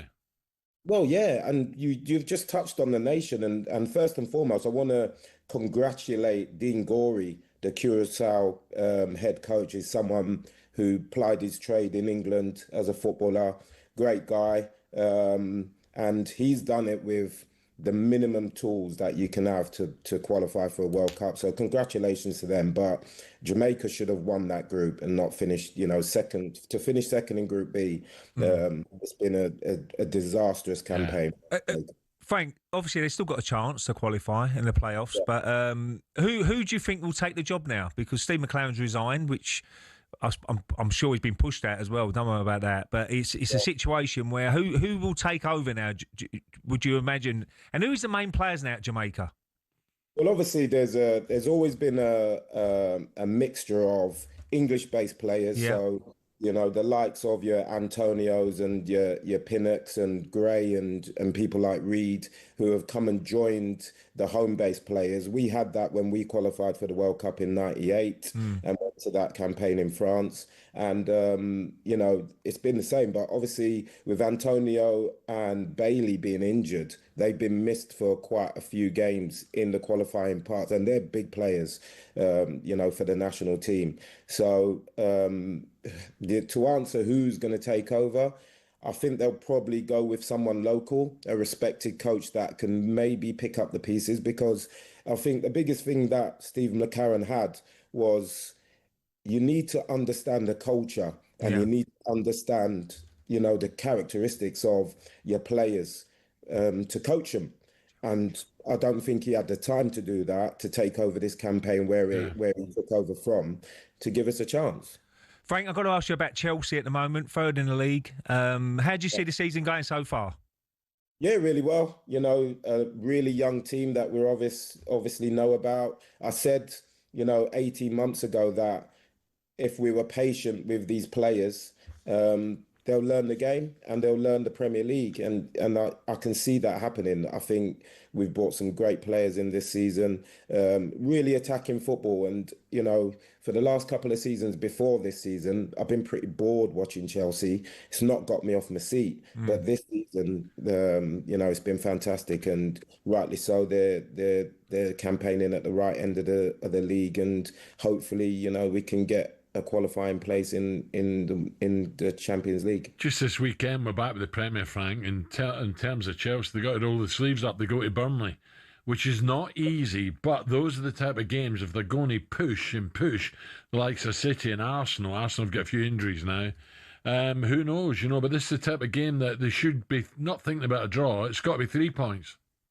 Yeah, absolutely. If Chelsea want to win the league, they have to go to the likes of Burnley. And I work at Burnley. I'm a coach at Burnley, so, in the academy. But, it's these are the games that, Burnley won't be looking at as the games that they must win to try and stay in the league, But obviously it's a home game, so they'll try and get something out of it. But, if you're Chelsea, you're looking at it and you're thinking, we need to go there and get the points. Frank, great to talk, mate. Cheers, Frank. Talk again soon, I hope. Thank you very much. So, Frank Sinclair, they're the big headlines there. So, Jamaica must go through the playoffs now. Steve McLaren, the manager, has left his role as manager after missing out an automatic World Cup qualification. There we go. Well, we see the celebrations on TV. By the way, he's dead right, Frank. They should have qualified. Absolutely, yeah. Right, still to come on breakfast. Superstar Breakfast preview on talkSPORT with Travis Perkins. Doing what matters for the trade. Find your local branch at travisperkins.co.uk. Can't you imagine the bars last night? What, in Carousel? No, it's not. Forget the last orders. They must have been brilliant. They would have run out. And by the way, that's a fantastic lift for the businesses in Scotland come the World Cup. Yeah. Come this summer, they will be jam-packed. So they're well done. Scotland are going to the World Cup. Former Scotland defender Charlie Mulgrew will be with us at 9 to explain the magnitude of the achievement by Steve Clarke's side. And Charlie Adam will be with us at 8 o'clock. Stay tuned all morning right here on talkSPORT. Ray Parlour and me, Brazil. That was a look ahead, all thanks to the brilliant Travis Perkins. Superstar Breakfast preview on talkSPORT with Travis Perkins. Bricks on bricks on bricks. Over 40 million available to order with delivery to site. That's one less thing to worry about.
What's that new car of yours, all right? Yeah, it's all right, Al, it's all right. Don't use it in the winter. The personal number plate? No. We haven't mentioned Wales either, have we? I never thought they scored 7. I never thought they scored 7. Ray personal number plate. The driver. As a present. Benson, just down the A12, please. Right, what do we know this Wednesday morning? A 7-1 victory over North Macedonia wasn't quite enough for Wales to qualify for the World Cup automatically. They head to the playoffs with a home tie. England bowler Mark Wood has come through an extensive workout and looks set to be named in the first Ashes starting 11 following an injury scare last week. Can't wait, it's going to be great Friday. And Scotland have qualified for the first World Cup final since '98, a 4-2 victory over 10-man Denmark at Hampden Park. Liverpool's Andy Robertson after the game told the BBC that late teammate Diego Jota was at the forefront of his heart and mind the entire day. Today I've been in bits. I know that the age I'm at and everything, this could be my last chance at World Cup. I couldn't get my mate Diogo Jota out of my head today. We spoke so much together about the World Cup. When he missed out in Qatar because of injury, I missed out. But Scotland never went, and we always discussed what it'd be like going to this World Cup. And I know he'll be somewhere smiling over me today. And yeah, I just couldn't get him out of my head the whole day, so I was in a bit of trouble in my room earlier, but watching you, what a cup son in his summer. I know, but like I said, I think I hit it well off the boys, and yeah, I'm just so glad it's ended up this way. Yeah, well done, Andy. Brilliant. You know, he lost his place in the Liverpool side, didn't he, back in? Yeah. You know what you get with Andy Robertson. Yeah, no, he's been a brilliant servant. Every single Liverpool fan will say Andy Robertson's been an absolute legend and what a signing from Hull City back. I know, amazing. And the big fella was there as well, wasn't he? From Man United, centre back, Big Harry. Was he not at Hull as well? Yeah, he was Hull City. Yeah. Okay, Bowen, another one now. Gerard Bowen. Yeah. Wow, amazing, isn't it? And Hull are doing really well in the Championship. Yeah, indeed. We'll come at that a bit later. Andy Robertson paying tribute to his late Liverpool teammate Diego Jota. There's more at our website, talksport.com. Now, time to talk North London Derby. And some bad news, though. Well, it's not crazy bad news, but this is for the Arsenal. Sam has more. Morning, Sam. Good morning. Yeah, more on the news that Gabriel will be out for at least 2 months with this thigh injury. At least, yeah. Arguably, Arsenal's most important player, especially when it comes to that settled back line. What is it, 5 goals in 11 games? Also can score goals at set pieces, which Arsenal have been brilliant at so far this season.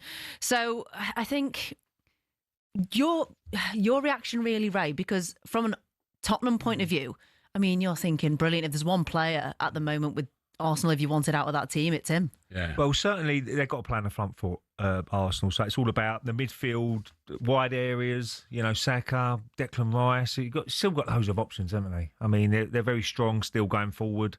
Look, it's a blow. There's no doubt about that. Gabriel's a very important player for the team itself. You know, you can see his drive when he plays and he gets the crowd going. You know, when he just really is took to Arsenal. But look, that happens. You're going to get key players getting injured. And it's all about who comes in now. Yeah, Mascara would be Hincapi. They're both young players, 23 and 21.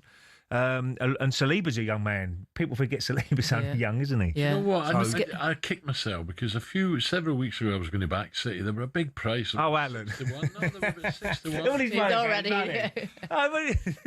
No, I like a bit of interest. What price were they? What price were they? 6 to 1.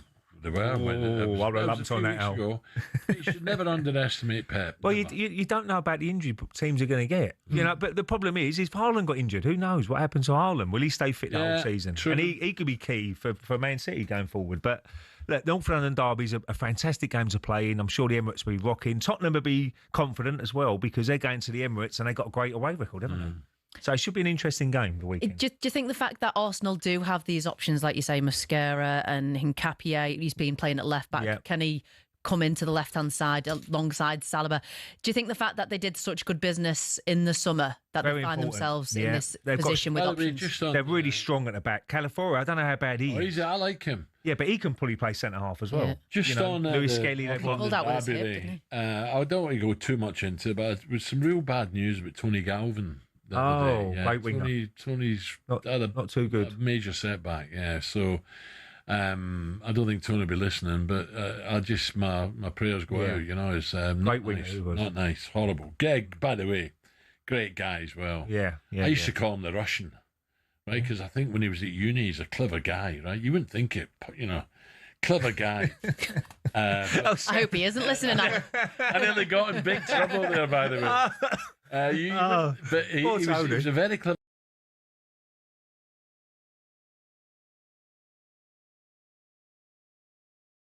He wouldn't put one on. He must be intelligent. Speak Russian. Or not yet. Was he from Hull or Goul or somewhere? He was from somewhere. Great guy. So Tony, please get well better. We were talking about injuries and Tony Galvin. Well, yeah, all the best, Tony. Oh no, it's not good. It's not good. So what do you think the result be, Sam? I think it's going to be a great game. I think the fact that Arsenal drew 2-2, didn't they? Stop their winning streak before the break. Sam, are you just too busy filming all the time? No, I'd love it. Any time I get a chance to go to Anfield, I'd take it. But does the old man go? Does he go? No, it's dead hard to get tickets. Is he? Like gold dust, yeah. And then you want to, and then you want to pull in your favours when you want to pull in your favours. But certain you can games still get them. But tickets, I just think across the board, they just. I think every club's like that. Ridiculous. You're talking like £200-300 are like top Premier League sides now, aren't you? Yeah. For like a last minute. Hobby's a Liverpool red as well. Oh no, he's a different red. Manchester red. Manchester Liverpool. That's why you don't go. Yeah, we put it in like when we got married. We put it in like a bit of our speech. He said he tried to wind me up, and he said something along the lines of like in his vows, "I promise to stand united forever." And then I turned it around back up and I said, "I promise to make sure that you never walk alone." Yeah, all that type of stuff. Yeah, but he's a closet Liverpool fan. He'll hate me for saying it, but he's a closet Liverpool fan. He came to Anfield with me and started coming to European nights. And I think anyone who goes to Anfield on a European night, I can see easy that. to turn. Yeah. It's easy to turn. We got a few of them down the pub, Al. Got name names. Tottenham, and they I'll go to Arsenal. I'll go to the hospitality at Arsenal. I'd love to go. They're not proper Tottenham fans. How do you see it going? How do you see it? I think it's a bit difficult game. Take a draw now. Yeah, but I think it'll be a cracking game. I think it could be open. It could be close. I think it'll be close. Yeah, it won't be a walkover. No chance. Tottenham have got their injuries as well, so I think it'll be a really good game. Yeah. Sam, have a great few days. Have a great weekend. Thank you very much. And you. See you soon. Lovely. Thank you. Right, coming up in the next hour, we've got Coral, we've got Rob Page, Wales. We're not forgetting Wales as well. And Stoke City, Glenn Whelan. Stoke going really well, aren't they? Coming up to 8 o'clock.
More green jackets have been lost at the 12th than at the Augusta City Dry Cleaners. Rory McIlroy knows this better than most. But what is Amen Corner and why is it so iconic? The famous sequence has always been there since the Masters began in 1934. It didn't get its name until '58, though, when American sports writer Herbert Warren Wind, on the left, wrote, "At the farthest reach of the Augusta National Course, down in the Amen Corner." He drew inspiration from the 1933 jazz song Shouting in That Amen Corner by the Dorsey Brothers. The reason behind its difficulty is all in the sand and the water. Tournament officials don't even bother to count the balls lost in there each year, such is the sheer number.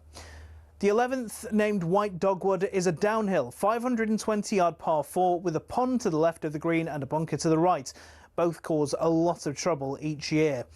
The 12th, Golden Bell, is perhaps the most famous hole in the world, with danger everywhere. Many aim for the flag, but look, get it even slightly wrong, and you're in the azaleas at the back, or the bunkers at the front, or even worse, Rays Creek. Or you can play it safe and aim for the open green on the left. You chicken. Tiger Woods once said, if you make 4 bogeys from Thursday to Sunday, you're doing well. And the highest ever score on that hole? 13. It's a par 3. Tom Weiskopf in 1980 was the sorry soul. Often the iconic Ben Hogan Bridge is the only thing players enjoy about Golden Bell. Even if you escape there unscathed, though, you met with Azalea, the dogleg par 5 13th. It tempts players to go for the green in 2, but cut over those trees on the left at your peril. Every year, it seems, Amen Corner destroys someone's dreams. Rory McIlroy dropped 3 shots through here as his round unravelled in 2011. In 2016, a year after navigating Amen Corner expertly, Jordan Spieth shot a quadruple bogey on the 12th to throw away his green jacket. I mean, it sounds like my game, to be honest. So who'll be the next to be brought to their knees, praying for mercy after Amen Corner?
Good morning, 6 after 8. Remind me to talk about the Championship, Ray, because some cracking games. Coventry. It's a great league, Al, by the way. Coventry against the Baggies as well is a big, big game. I was invited to Ipswich. I've got a nightmare weekend. Birmingham against Norwich. The boys are at Birmingham tomorrow doing the show, Jeff and Gabby. Norwich has got a new manager, haven't they? Yeah. Birmingham fans, welcome Gabby to the training ground, will you please? Norwich, yeah. Brave there, interesting. Millwall and 6 going out to Pompey. Stoke at Leicester. Yeah. Leicester struggling, Stoke flying, Sheffield Derby, Borough, Oxford, some crackers. Yeah, absolutely. Hull City doing well. They're at QPR. Well, Coventry are the ones at the moment everybody's chasing. 5 points clear, Al. And Preston are doing well. They're Preston about 4th or 5th, That's a big fifth. game. But Coventry, 5 points clear, as I mentioned. Borough, my old team, in second, going pretty well. Lost their manager, obviously. And Stoke are the team. They've been playing really well this year. Third. You ever spoke to Gareth Southgate after? Oh, yeah, of course. I love Gareth. He's the top man. But at the moment, I mean, anybody can have a little Would you call run. him sir now? So, Gareth. But anybody can have a little run out and they could get in them. Well, in the playoffs is vital for a lot of clubs. Derby are up there as well. One of your. Did you play for Derby? No, Dino did. Oh, no. Didn't he? Yeah. I'm with Dino. Good Friday. club there. I'm looking forward to seeing Dino Friday. Don't know if you ever played there, the baseball ground. Yes, I did baseball grounds. Yeah, we played the last ever game there, Al. Arsenal. Brilliant. Right, talkSPORT Breakfast with Ray Parlour and Arnold Clark. Get the UK's best used car deals guarantee. It's party time for Scotland.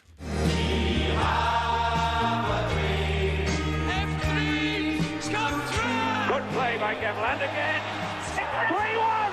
A brilliant individual goal by this hard little professional has put Scotland in dreamland. Collins against Taffarel. And he finds the corner. Taffarel went the right way, but couldn't reach it. Isn't it the hope that kills you? The opportunity to avail yourself of hope and cling on to that thought process. Watching it drift away and the opportunity escape Scotland yet again. Sadly, Scotland have not sealed the deal. It is Scotland 2, Denmark 2. The goal coming from Manchester United's Patrick Doggy. Right, YouTube. Here we go. Listen to this. Scotland are going to the World Cup finals. Kenny McLean has launched the ball over the head of Kasper Schmeichel. 50,000 inside Hampden go crazy. Man alive. I'm absolutely, voices going, buzzing, what capital B. I'm on a Diet Coke.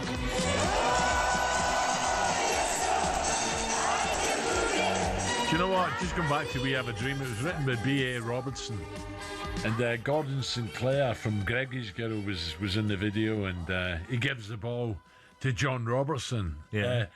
Because we done Top the Pops, right? It was what a night that. And what a day who that was there? Another team was there. So England were there, Scotland were there, and Spurs were there. Cup All final. together? Yeah. But what happened was they put us on rehearsal first, about 8:30 in the morning. And we finished rehearsal, the bar was open. No. Yeah, and we had to go on live on Top Pops at night. We were hammered, by the way. I bet so it was a better song when you're hammered. The guy said... Was you swaying? Yeah, you were You're really swaying. He did. Swaying. I couldn't stand straight. What an amazing night for Scotland, who are World Cup bound for the first time since 1998. A 93rd minute winner from what a goal, Kieran Tierney, sent Hampden into meltdown before Kenny McLean. By the way, his goal was a cracker as well. From the halfway line. Kicked off the party of the death to seal a 4-2 win in the opening goal. McTominay, what a goal. Yeah. Now in the talkSPORT Daily this morning, talkSPORT's Paul Mitchell has claimed that Steve Clarke has done a better job with Scotland than Gareth Southgate did with England. Check out the Daily for that. Now let's get some more on this. Crossover to former Scotland midfielder, I don't know if he was at Hampden or watching at home. Charlie Adam joins us. Charlie, morning. Morning, Charlie. Good morning, you okay? Yeah, good, Charlie. Charlie, where were you last night? Where were you watching?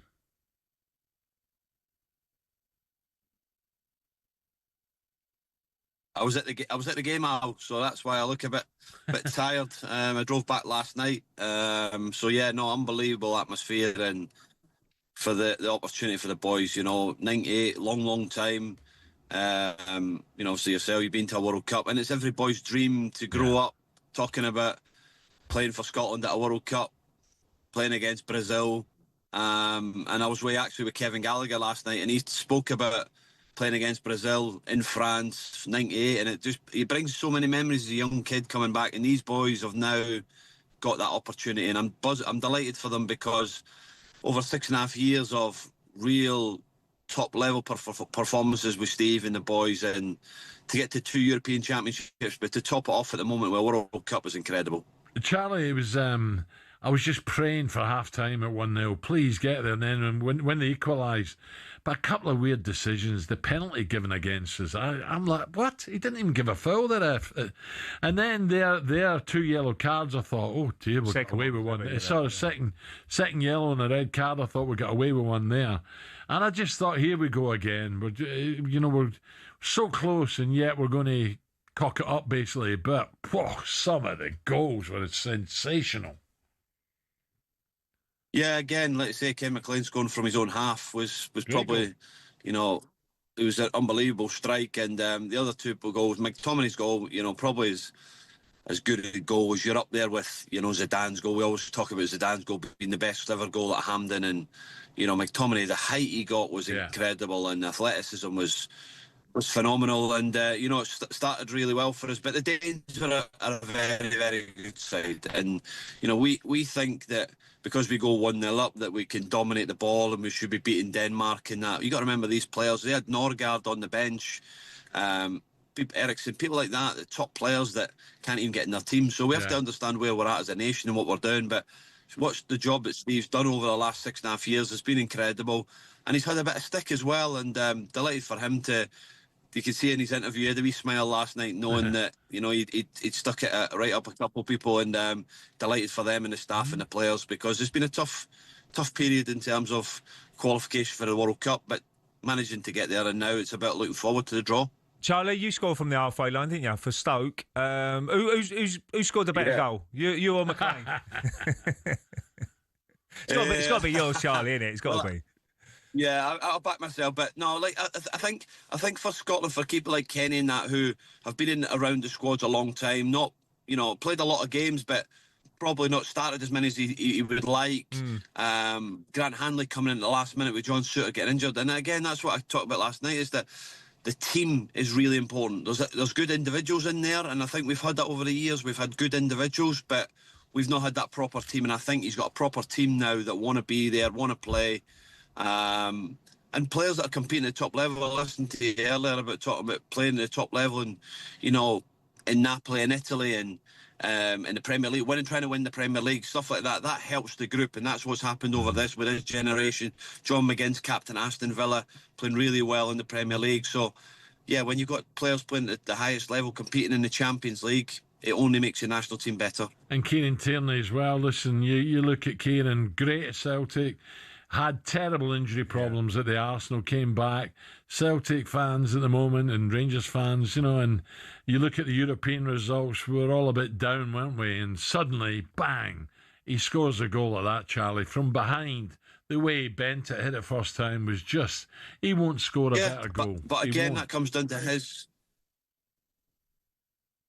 Oh, we might have lost Charlie. No, and like you say, but that comes down to his attitude and his it comes down to his attitude and his application about being a top player, being at Arsenal around the best players, looking after himself, getting that opportunity, not sulking because he's not playing in a big game, comes off the bench and scores that goal, and you know what a confidence that'll give him. Like I say, it's been a tough start at Celtic for him coming back. The pressure's always going to be there because of, you know, he's a younger player coming through, moved away and now come back. But yeah, at the moment, both teams, all firm teams, are going through a tough period, and Hearts have started the season really well. So yeah, a lot of interesting times coming up in Scottish football, but this will definitely help us financially as well, which is brilliant. And hopefully, let's say, the league and the clubs can really improve in Europe as well. We hope so. Charlie, thank you. Cheers, Charlie. Up a wee bit there. Charlie Adam there in the car. I was driving back from Hampden Park last night. What a night. Okay. Right, coming up, we turn our attention to the Ashes and whether England's chances of winning are getting stronger and stronger. Of course, it all kicks off Friday.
8:21, talkSPORT Breakfast with Ray Parlour.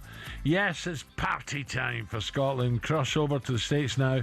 It's Super Alistair McCoy is in the USA, causing absolute carnage. Here's his reaction. He reckons he was on the Diet Coke. Yeah, give us a break, McCoy. No chance. That dramatic win last night. Here's Ali. Oh, man alive. Man alive.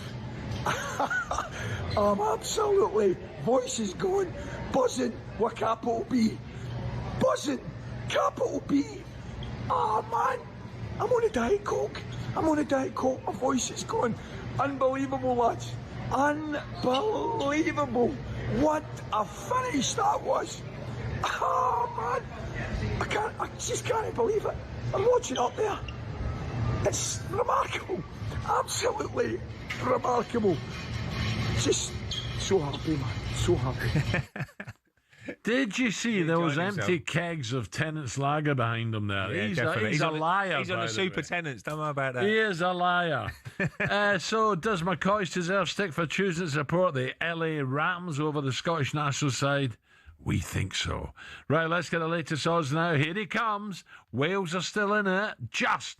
And Coral's Dave Stevens. The Coral Daily Download on talkSPORT with Coral. We're here for the fans this season. 18 plus, gambleaware.org. 8:22. Steve-O, good morning. Good morning, Steve-O.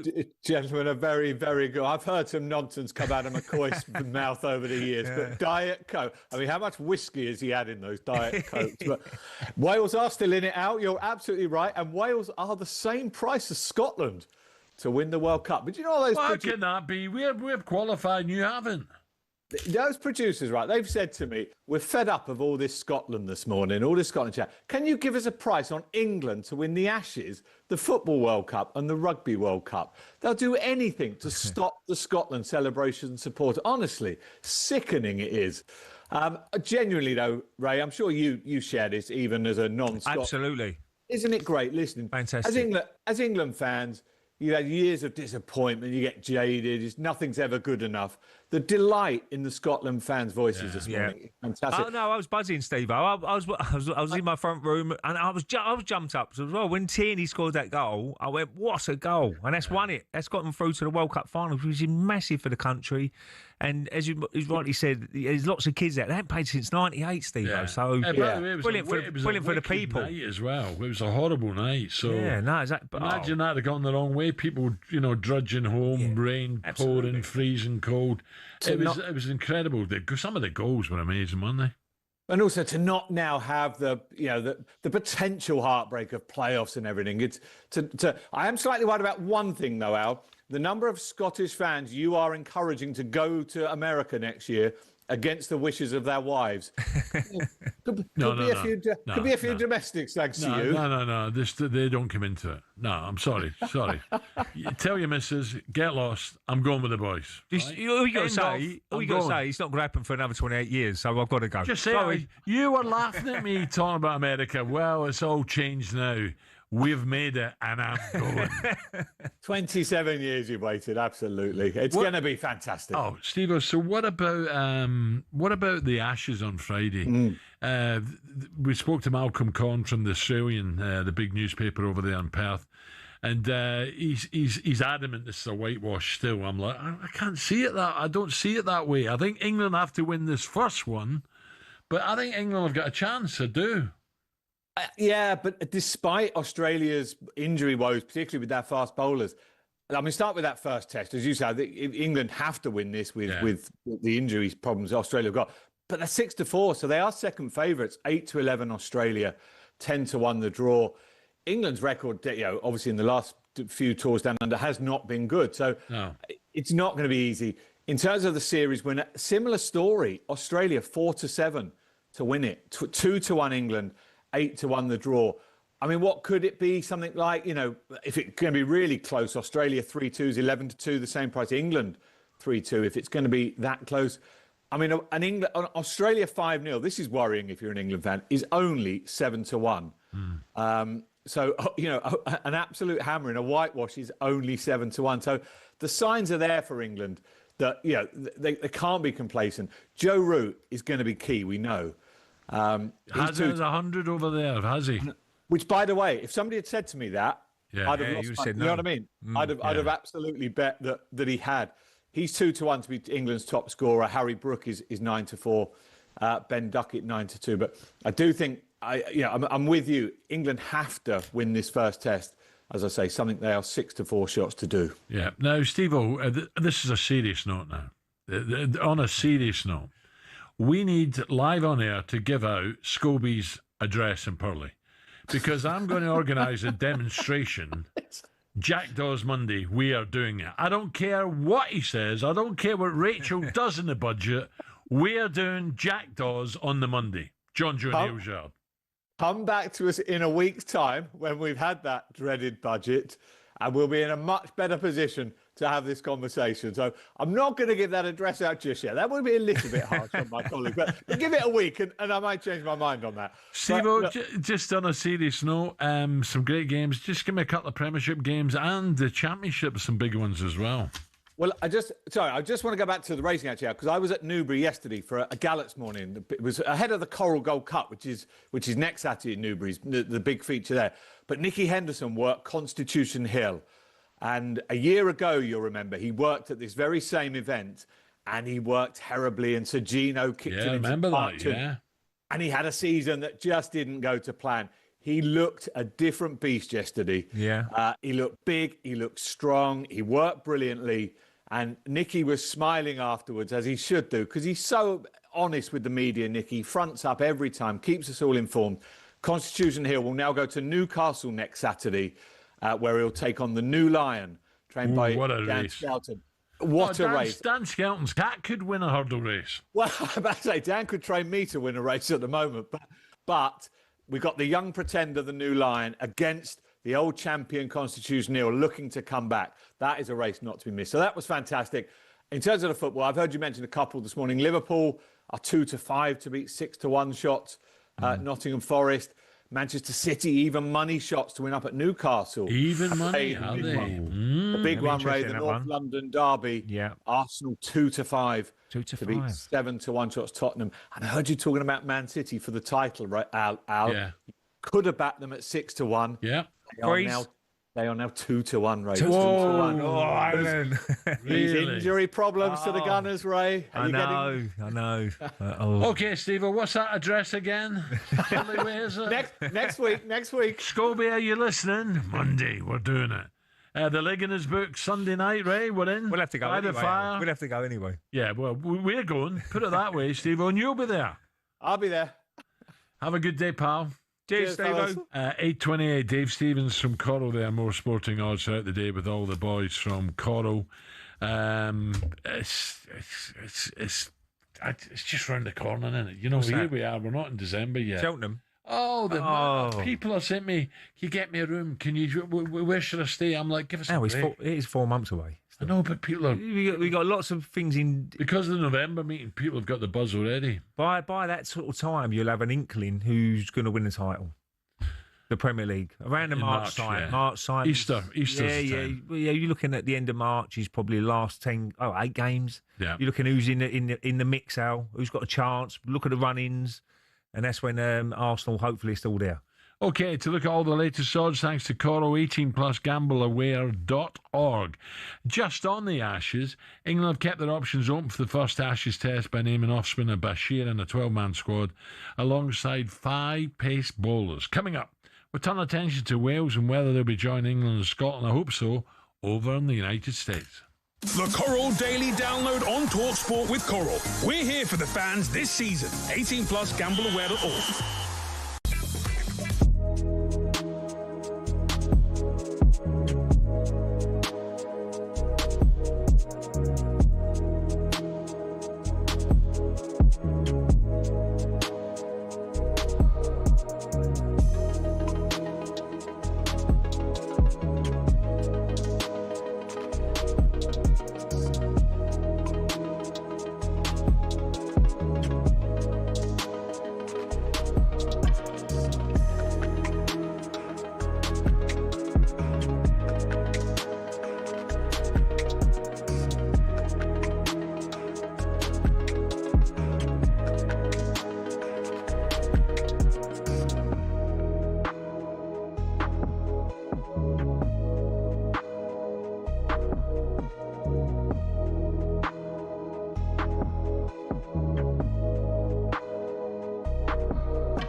Corinthian Casuals are a team in the Combined Counties League Premier Division South. Despite that, they're one of the most important clubs in world football. Here's why.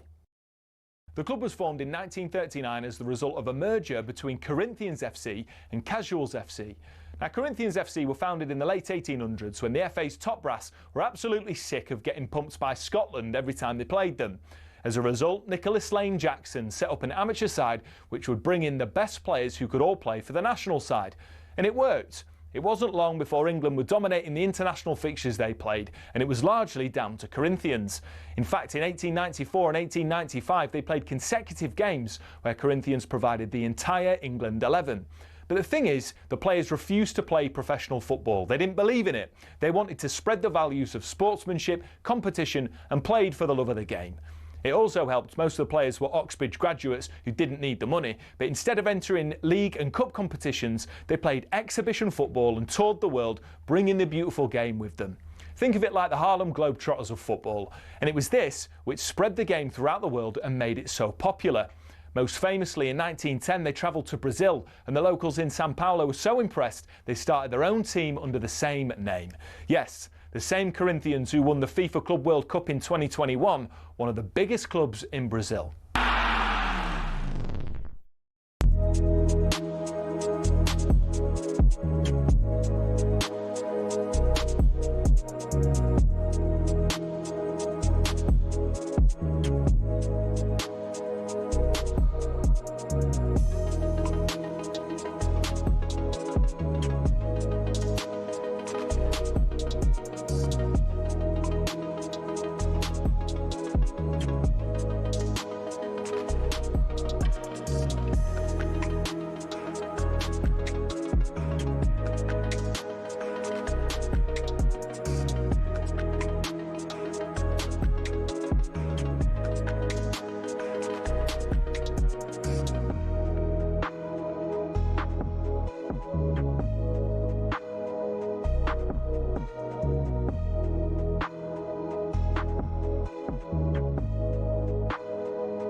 5 minutes to 9, Alan Brazil Ray Parlour, good friends at Arnold Clark. Get £750 off any used electric car or home charger. Right. A brilliant 7-1 victory over North Macedonia last night for Wales and Cardiff, but unfortunately wasn't quite enough for automatic World Cup qualification. Manager Craig Bellamy, nonetheless, by the way, he's done well, was a proud man post-match. When we play at home, it's very important for us, of course. Tonight was as close to perfect that I could have asked for. And I don't believe in perfect. I'm not a perfect person. I haven't met one who is. But as a performance-wise, it was as close as we could have hoped for to that. Now, there's a number of months leading into the next game, and it's which players are in form, which players are fit, you know, because it's the simple fact, and that's for every team that's going to be in these playoffs. They're big factors. Yeah, Craig Bellamy there. So Wales went into the playoffs in pot 2. They'll have a home draw against one of Albania, Bosnia, Kosovo, or the Republic of Ireland. What a game that could be. Wales will learn their fate tomorrow in the playoff draw, but surely they'll fancy themselves in Cardiff. However, Troy Parrott might have something to say about that. What a few weeks he's had. Unbelievable, his goals. If they draw Ireland, what a game that would be. So, to tell us more from a Wales manager, Rob Page joins us now. Rob, a very good morning. How you doing, Rob? Good morning, guys. How are you? Oh, good. Rob, 7-1, that's a great result in international football. I think Craig's done great. And this pot they're in, I hope they don't get Ireland. I really do, because you know, I'd like to see Ireland and Wales both come through it. Yeah, me too. It would be a shame if they draw each other.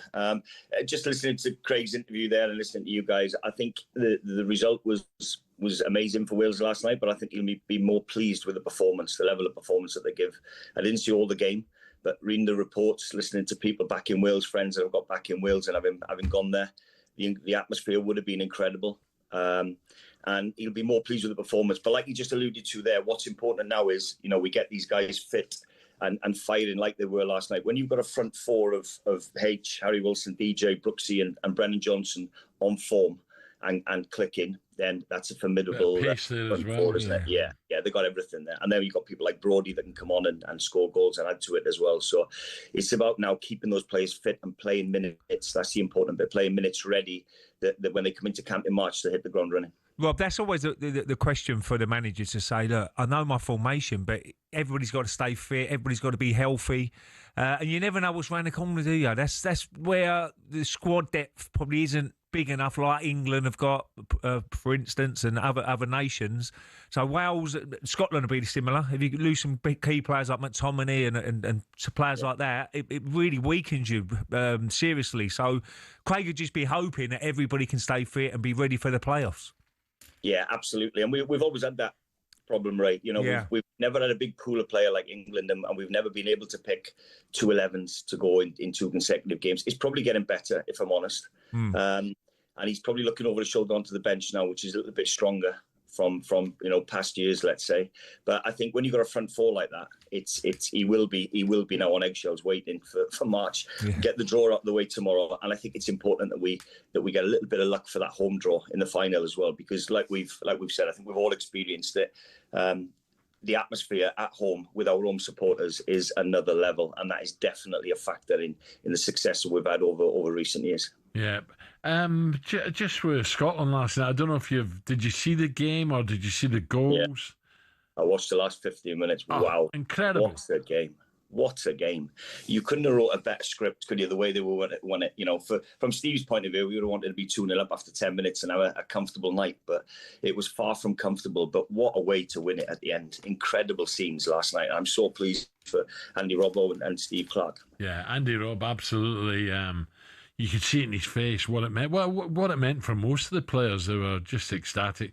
And Steve Clark was getting a bit of stick, so I'm delighted for him as well. Rob, we're just on to Liverpool, your club you're at now.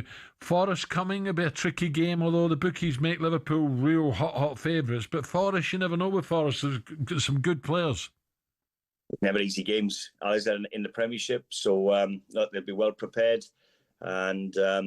it'll be a tough game as they'll expect, but the preparation will be done all week, and they'll be ready for it. Arsenal with a few problems, right, Rob? City coming strong, Chelsea. It's about time Liverpool went on a run, Rob. There's just something missing at the moment for me, but that can change over the next 3-4 games. They've got to get back into winning and winning decisively. Of course it will, and that's expectations, Al, isn't it? From what they've done last year, from what the team did last year, and there's been a lot of new additions. Look, we've all played at the level, and we know that if you bring 3, 4, 5 players into a team, into a squad, that it takes time to bed in. That's no excuses, of course not. But it's never an easy job for them to come in and hit the ground running straight away. There's going to be we have to be patient with it, really, and they'll get it back clicking, and let's hopefully now it's a good win and performance on Saturday. Rob, everybody loves the Championship, some cracking games, and Coventry. Yeah. You play for Coventry, you play for Sheffield United. They've seemed to get a little one going off the bottom now. Big derby coming up. And obviously Watford, who you played for as well. They're 20 points, but 6 points off fourth place. So it's so competitive, that Championship, isn't it? If you can get a little run going, especially March, April time, if you can get 4 or 5 games, win 5 in a row, you could really shoot up that table really quickly. So it's such a great league, isn't it, that Championship? It is. I love the Championship, yeah. I played majority of my career in the Championship, and it is, you get everything in that, So, you've alluded to there a few of my old clubs. Let's hope Watford can have a little bit of stability now with the manager and get performances. It's great to see Chris Wilder and my old colleague, Alan Nill, who had with Wales with me, going back in for the 3rd time. I know Chris will get them playing and winning games of football. I was surprised, as well as everybody else, that he left off the back of doing so well and losing in the playoff final with the points total that they had. So I'm confident that he will get them firing. There's a great derby game on the weekend that we're aware of. So it's a great division, and Coventry as well. And what the job that Frank's done there has been incredible. Under a lot of those big expectations when Mark Robins left, and there was a lot of criticism, but obviously the club knew what they were doing at the time and brought Frank in with a vast amount of experience, and he's done extremely well. And you know, you talk about a team scoring goals like Wales did last night. Well, Coventry are consistently doing that in the Championship. Yeah, another good one. Ipswich, they've found a bit of form. Take on Wrexham at Portman Road. So there's another good game, Rob. Yeah, great games. And isn't it great to see what Wrexham have done over the years? You know, and big signings as well. And Brodie scored for Wales last night. And all right, he's probably a little bit frustrated with the minutes he's not getting the Championship with Wrexham. But for me, it was a great signing, and especially with Kiefer Moore as well in the team. So great to see the Welsh players going back to play for Wrexham. Rob, enjoy the weekend, mate. Cheers, Rob. You. Good luck. Thank you, Cheers, Rob lads. Page there. Let's hope. I'm looking forward to the draw. By the way, that group, or who Wales can play, the Irish games that looks the toughest of the lot to me. Yeah. If they were to draw them, Albania, Bosnia, all those sort of Kosovo, sides are very, the very Republic. technical, gifted. But in Wales and Canada. Yeah. I mean, Wales have got to make it like Hampden Park was last night, and it will be like that. I mean, they're going to get right behind the team, and that is so important, a home advantage in that first leg. So could be a great summer. Yeah, absolutely. Let's hope they all get through. Right, still to come on breakfast. Superstar Breakfast preview on talkSPORT with Benchmarks Kitchens and Joinery. Get trade prices on kitchens to suit all styles and budgets at Benchmarks.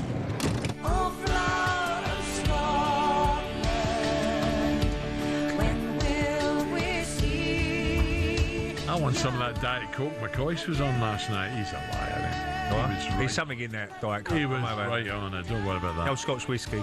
Still to come on breakfast. Here we go. Scotland fans, keep your calls coming. 03717 223344. The show is yours this morning. Where did you watch the game? How are you feeling? Will you be going out to America next summer? You got to, can you? Let us know. Former Scotland defender Charlie McGrew will be with us at 9 to explain the magnitude of this achievement by Steve Clarke's side. Send us texts and emails that O'Hara must wear a Danish uniform. He must be dressed as a Viking tonight. That was a look ahead with Travis Perkins. Superstar Breakfast preview on talkSPORT with Travis Perkins. With 250 hire branches nationwide, it's easy to hire at Travis Perkins.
Okay, 10 minutes to 9, talkSPORT Breakfast with Ray Parlour. Right, what do we know this Wednesday morning?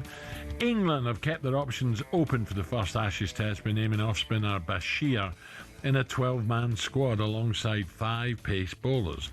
Mark Wood has been past fit and seems set to play against Australia in Perth on Friday, with a final decision probably between off-spinner Bashir and seamer Bryden Carse. Steve McLaren has resigned from his position as Jamaica head coach following last night's failure, this was a shock, to qualify automatically for the World Cup. Curacao, is it Curacao? Sorry, get this right. Curacao will be there, though, which is unbelievable, as will Haiti for the first time since back in 1974. The Haiti manager, Sébastien Migné, has never set foot in the country. What about that? And Scotland, after 28 years of hurt, will be returning to the World Cup finals following an unbelievable night at Hampden Park, a 4-2 victory over 10-man Denmark. Let's head straight to the phone lines now. 03 717 22 3344. Speak to a man who's at the game. Spence is a Scotland fan, probably by the hangover. Good morning, Spence. How you doing, Spence? Oh, wow. Yeah, the hangover's kind of subsided because it's been taking a long time to come down from that last night. Yeah. It was fantastic. Absolutely just one of those I was there moments. It was just mind-blowing. Mind-blowing. Spence, how are you feeling? So we're 1-0 up. You're just praying. Well, I was praying for half-time. And we got there, and then suddenly they get the equaliser. You think, oh, no, here we go. Yeah, exactly. I mean, when McTominay's goal went in, I mean, despite the disbelief of that, I actually turned around and said to the guys around me, we've scored too early. Bit like David Neary. Yeah. What's he done that for? Too early, yeah. We've got far too long to have to hold on against a really good, great passing team that are just going to keep coming at us. And that's exactly what happened. I think they'd had something like 37 straight passes to one at one point for Scotland. And and when they equalised, the penalty we thought was dubious, as you would expect, because it was so close to the line. Yeah. And then obviously we thought Rasmus would score. He did. But I still had it. We still had the belief that we would go up and we would score again. We all thought the corner went straight in. We didn't realise it had actually gone off Shankland at the time, but we didn't care. We didn't care. No. We just see it going in the back of the net, and then for 5 minutes you lose consciousness. And then after that, when Dorgu scored the second one, I mean, I was literally down on my knees, crouching, saying, oh, here we go again. Surely not, please, no way. And then when we're into injury time, as soon as Tierney got his body shape right for that shot, we all knew it was going in. I mean, you can hear the crowd go really silent just as he hits it. And then, again, it was like another 3 minutes of disbelief. And then when the ref was going past the 6 minutes, until like 7 minutes, 30 seconds, we were literally screaming in anger at that point. Do you know what? It's all about emotions, isn't it, in a game? I mean, you went through every single emotion you just mentioned there, Spence, you know, from being jubilant when McTominay scores and they equalise and you're down, then suddenly Tierney scores, and the last goal just kept it off, really, from the halfway line, and that was it, game over. A thing of beauty. I mean, to be going in, to be going through, then to be going out, then to be going through, then to be going out. Yeah. And then the whole campaign, for all our ups and downs, all our frustrations, we get to the 93rd minute, and then even when that went in, we're still saying there's still time for Denmark to score. Well, you can relax today, Spence, because we've done it. We're there, and it's a case of find a flight and find a hotel. We've got to find out where we're going to be. Oh, you'll be excited about the draw now. It's brilliant. Spence, thank December you. December the 5th, I think, isn't it? So Scotland, every Scottish fan will be going. Oh, you watch the lobby by the phone. Yeah, exactly. Now, it wasn't only Scotland fans celebrating late drama in the World Cup finals. There were scenes in this is the scenes in Dublin Airport Bar as Troy Parrott, what a few days he's had, sent the Republic of Ireland to the playoffs.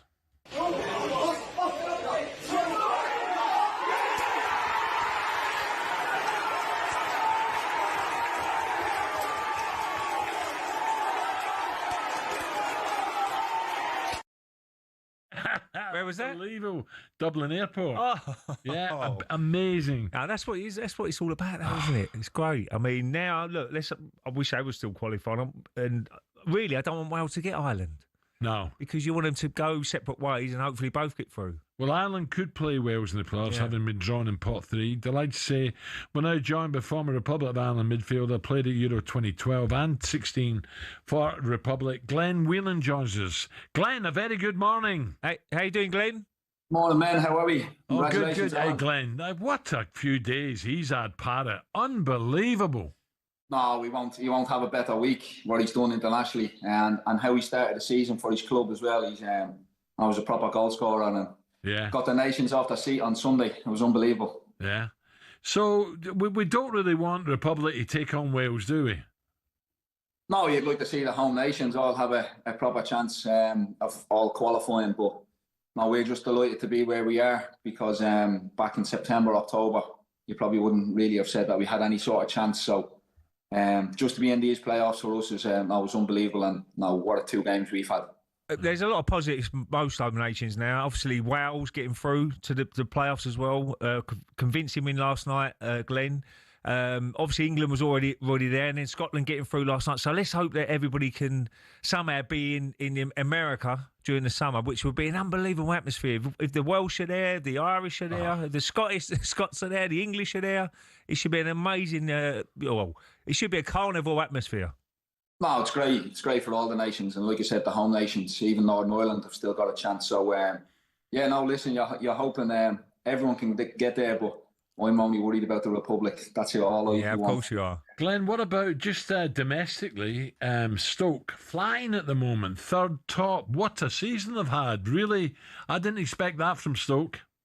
Yeah, no, unbelievable. Over the last couple of years, they've been a disappointment. Obviously, they had a lot of change with managers and players, and they've now got an experienced manager who knows the league, and now he's getting a tune out of them at the minute, but still a long way to go. But now everyone down at Stoke, fans included, now it's giving them something really to fight about because they haven't had that in the last couple of years. Yeah, Glenn, I've got to ask you about one player who's really impressed, Nottingham Forest, Elliot Henderson. Brilliant, yeah. Central midfield, he looks like Tuchel really, really likes him, and he could be in that central midfield area come the World Cup. You played alongside him at Bristol Rovers, didn't you? And now there's a lot of talk about him, £100 million if someone wants to buy him. That's amazing. Did you ever think that he will be an £100 million player? Unbelievable. Ray, you know what it's like. You get a young lad coming out of the Cat 1 academies and he's come down to Bristol. So me being a player-coach type, I was the one to try and put it on his toes a little bit. So you bang him on in to see what he's got. And now this kid's got it. I think the away game at Sutton was his first game and he was on the bench. So we've come in at half-time and obviously the manager's asking, what do you think he can change? And for me it was get Elliot on the pitch because he had something different. Right enough, 10 minutes later, although I said get Elliot on the pitch, I didn't mean for me. My number's gone up and Elliot's on the pitch. And now that Bristol Rovers team, if you could go back to where we were in the January when Billy came in, to where we were at the end. Now we grabbed that team with the scruff of the neck. He's an outstanding talent and a generational talent. Do you think when it comes to the big ones, the World Cup, that he can play with Rice in that midfield, Declan? Not a problem. Now for me, I've said it, and even mates over the last couple of years, you're following him because you'd like to think you played a small part in his development, but he's just got this unbelievable knack of wanting the ball. Doesn't matter who he's coming up against, who he's playing with or who he's playing against. No, he just wants the ball, and he's, like I said, he's you come across these players. I was lucky enough to play with Billy, and then obviously I've played with Jack Grealish, and he's similar there, where no matter how many players are around him, he wants the ball and he'll make something happen. Glenn, listen, great to talk, mate. Good luck with Stoke. Good luck with Ireland in the draw as well. Let's see who they get. It's going to be fascinating, and hopefully they'll miss Wales. I really mean that. Yeah. And we Cheers, can have mate. a brilliant summer. Yeah, fair play. Thanks, lads. Cheers, Glenn. Thank you. Yeah, we don't want them. No, not really. I mean, he was a tough little player, wasn't he, Glenn? Yeah, Whelan? great career. Stoke, Yeah. a Stoke legend. I mean, he was there for many, many years. Lots of appearances for Stoke. Very, very consistent. You know what you get with certain players, and Glenn was I've one got of to those. break, but just quickly, the Coventry we know are in good form, right? You know, last year they proved that. Borough up there, can they sustain it? Then you get Stoke, Preston, Hull, and Millwall again. Millwall Ipswich doing coming. well. Yeah. But, you know, the likes of Preston been up there and Hull been up there. Brilliant. Fantastic. Hull, everybody looks could be in a relegation battle again, but they've had a great start. And to be fair, Al, that league, as I said before, you can go down to 15th place, and it's only 5-point difference between 4th and 15th. So that's how quickly it can change. What a Sheffield, the Steel Derby is. Sheffield Wednesday, Hillsborough against Sheffield United, third bottom against bottom. So there's a cracking weekend coming up. Coming up, a ton of attention back to Scotland. Charlie McGrew is with us to celebrate one of the greatest nights in the nation's footballing history.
More green jackets have been lost at the 12th than at the Augusta City Dry Cleaners. Rory McIlroy knows this better than most.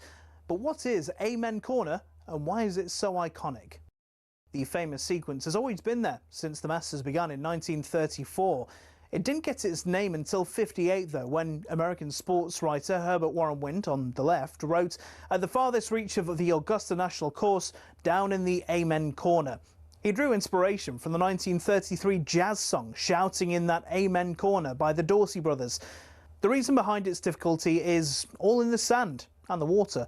Tournament officials don't even bother to count the balls lost in there each year, such is the sheer number. The 11th, named White Dogwood, is a downhill 520-yard par 4 with a pond to the left of the green and a bunker to the right. Both cause a lot of trouble each year. The 12th, Golden Bell, is perhaps the most famous hole in the world, with danger everywhere. Many aim for the flag, but look, get it even slightly wrong, and you're in the azaleas at the back, or the bunkers at the front, or even worse, Rays Creek. Or you can play it safe and aim for the open green on the left. You chicken. Tiger Woods once said, if you make 4 bogeys from Thursday to Sunday, you're doing well. And the highest ever score on that hole? 13. It's a par 3. Tom Weiskopf in 1980 was the sorry soul. Often the iconic Ben Hogan Bridge is the only thing players enjoy about Golden Bell. Even if you escape there unscathed, though, you met with Azalea, the dogleg par 5 13th. It tempts players to go for the green in 2, but cut over those trees on the left at your peril. Every year, it seems, Amen Corner destroys someone's dreams. Rory McIlroy dropped 3 shots through here as his round unravelled in 2011. In 2016, a year after navigating Amen Corner expertly, Jordan Spieth shot a quadruple bogey on the 12th to throw away his green jacket. I mean, it sounds like my game, to be honest. So who'll be the next to be brought to their knees, praying for mercy after Amen Corner?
Okay, talkSPORT Breakfast with Arnold Clark. Get the UK's best used car deals guaranteed. Ray Parlour with me. By the way, don't forget tomorrow morning it's Jeff Stelling and Gabby from the Birmingham City training ground. So get there nice and early. All right, Gab.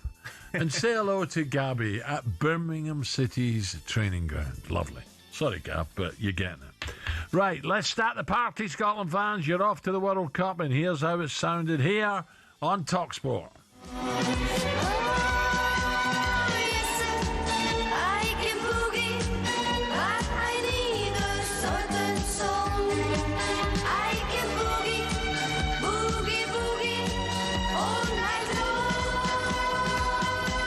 We get a goal at Hampden in the next few minutes, and a goal we've got. Scotland 3, Denmark 2. The unlikeliest of scorers, Kieran Tierney up from the back. It's an unbelievable night. It's an unbelievable scoreline. Scotland could only really have done it in one way, which was with deep, deep drama. And it's in! Scotland are going to the World Cup finals. Kenny McLean has has launched the ball over the head of Kasper Schmeichel.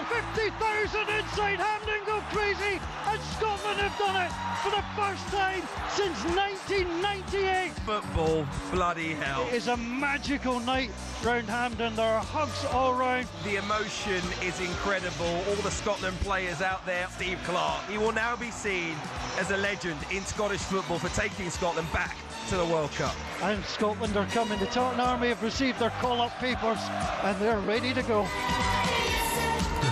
Brilliant. Absolutely great. The smiles on people's faces. You know, it's tough out there at the moment. Christmas coming up. Unbelievable. Rain coming down, freezing cold. As you rightly said, Al, financially as well, it's great for the country. Oh, big style. You're going to get the bars, you're going to get games now watched, and it'd be fantastic for the country. That's right. For the first time since '98, Scotland will be in the World Cup next summer. So watch out, America. We're on our way. On a night that will go down in history, it's got his Hampden. Kieran Tierney, what a goal this was! Scored the goal of his life.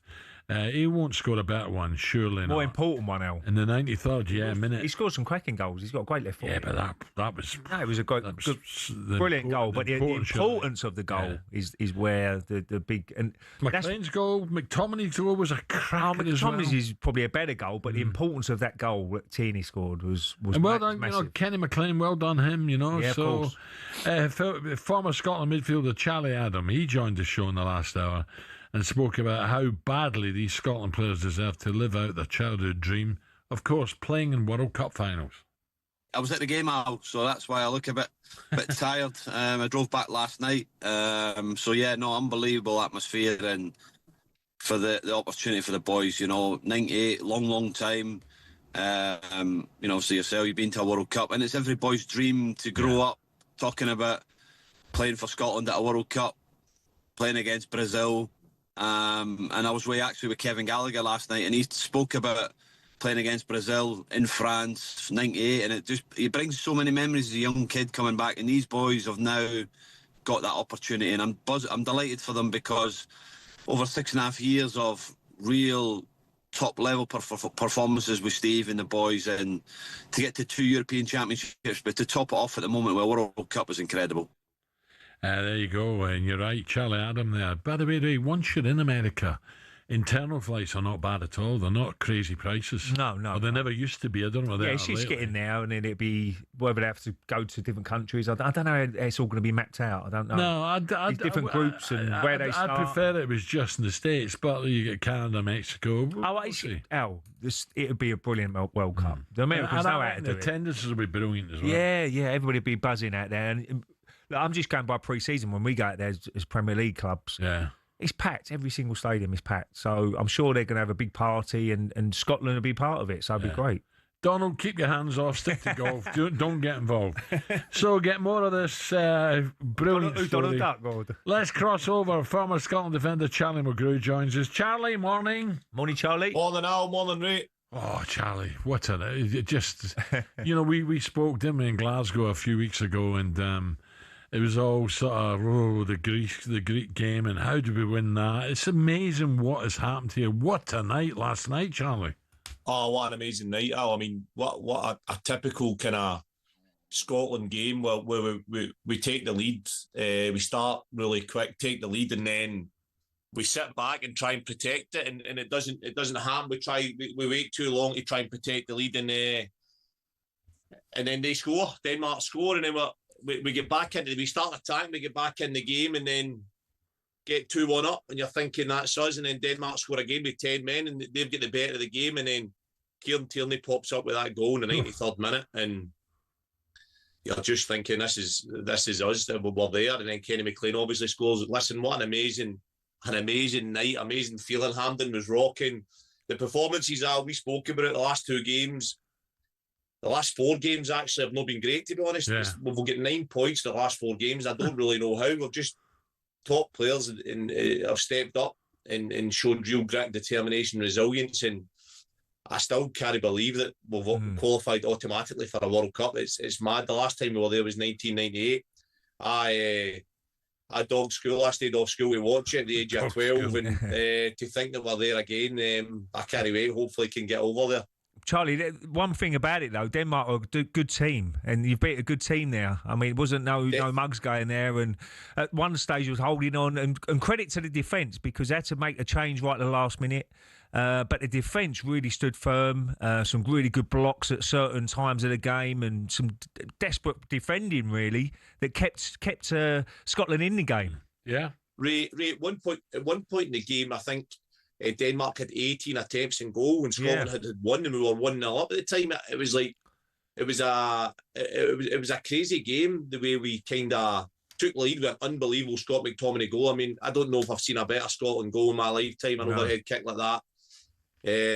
Big players step up and doing things like that is something that Scotland have missed in the past. And you're right, Ray.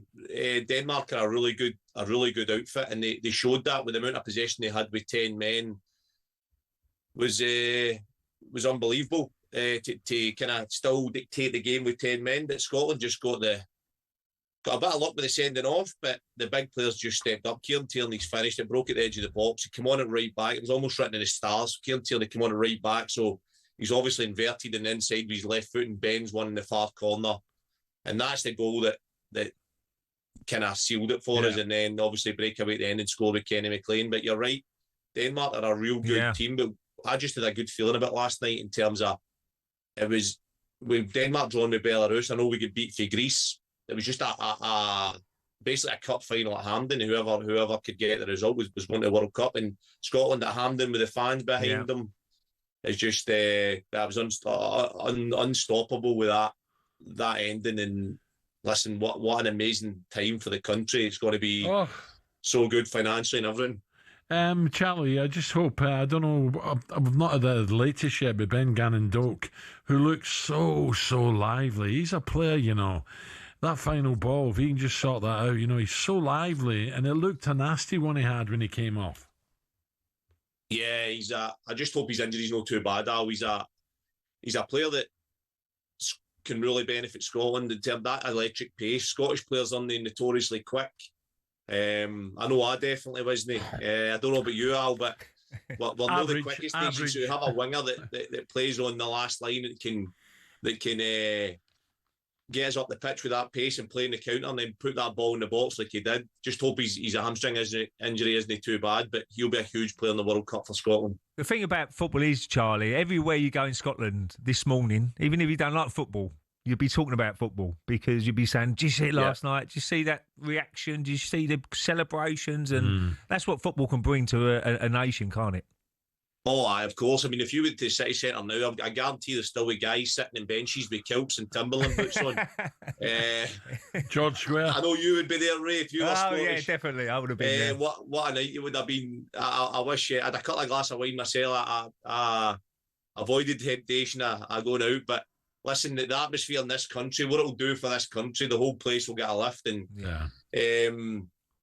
the domestic football's a bit different this year with Hearts at the top of the league. Celtic and Rangers not doing so well up and down, so Scotland's gave the fuller, definitely the west of Scotland, a lift, and hopefully we can all get together and go over there. And I mean, when Scotland go to a World Cup or a major competition, the fans are the best. I mean, just with Scotland's fans alone, they should be getting buys to World Cups just with the atmosphere they bring, the friendly atmosphere. They love a party and they're always singing. So I'm glad we're there in America, and I can't wait. Nice one, Charlie. Thank you. Cheers, Charlie. Weekend. Cheers, Charlie McGrew there. Sunny skies up there in Glasgow. Just outside. I'm looking at the window here, Al, and it's pretty misty. For more on Historic Night for Scotland, check out the talkSPORT Daily podcast. So Scotland are there. Don't forget Northern Ireland, Republic of Ireland, and Wales. They all head to the playoffs. Just gone 9:15.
.22, a very, very busy day in boxing, by the way, a few days.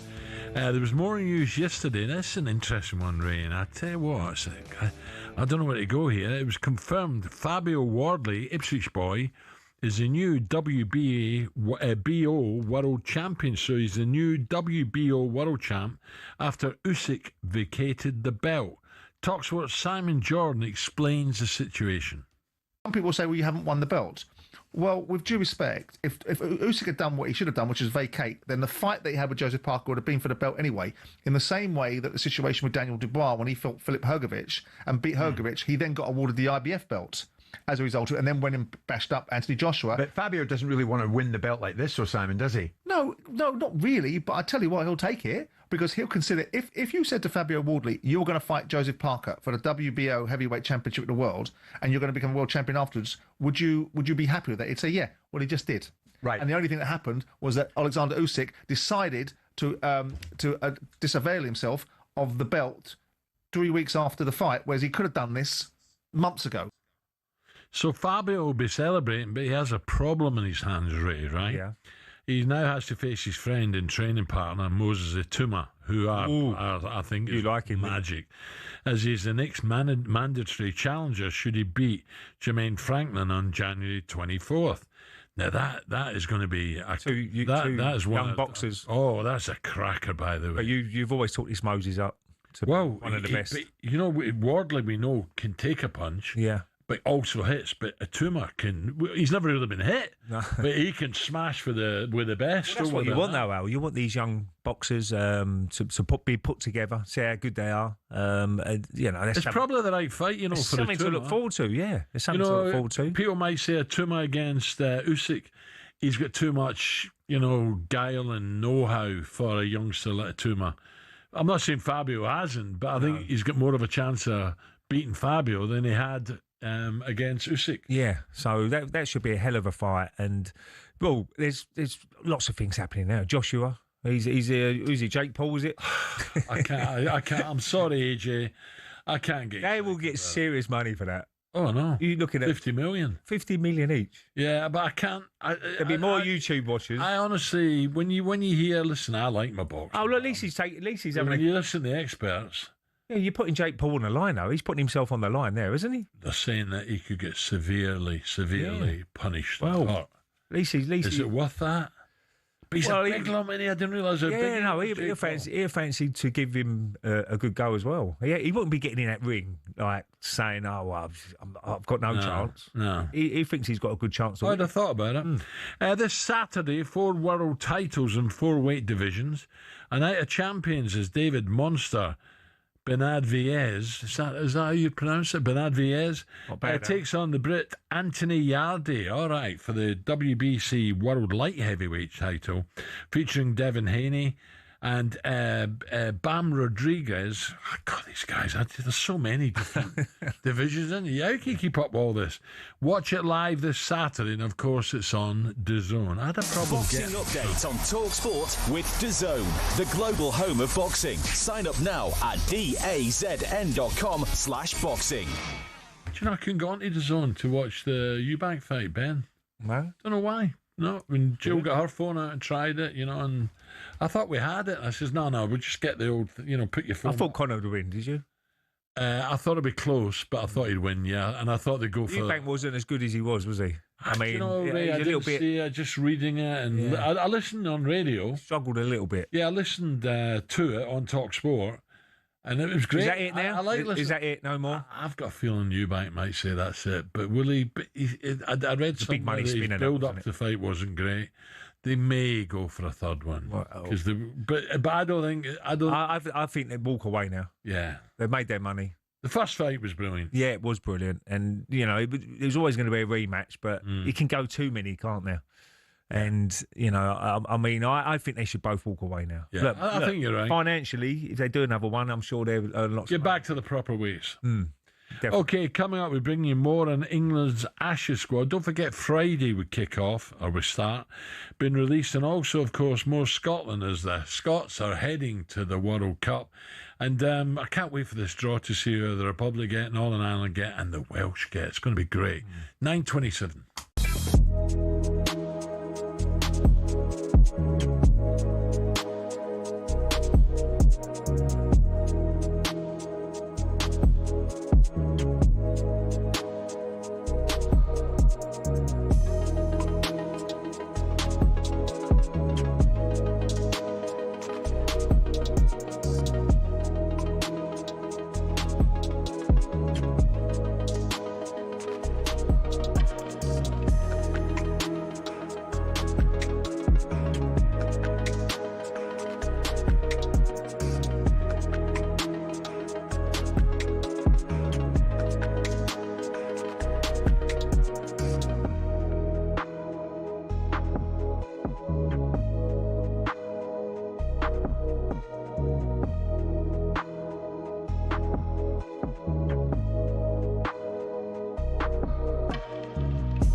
Corinthian Casuals are a team in the Combined Counties League Premier Division South. Despite that, they're one of the most important clubs in world football. Here's why.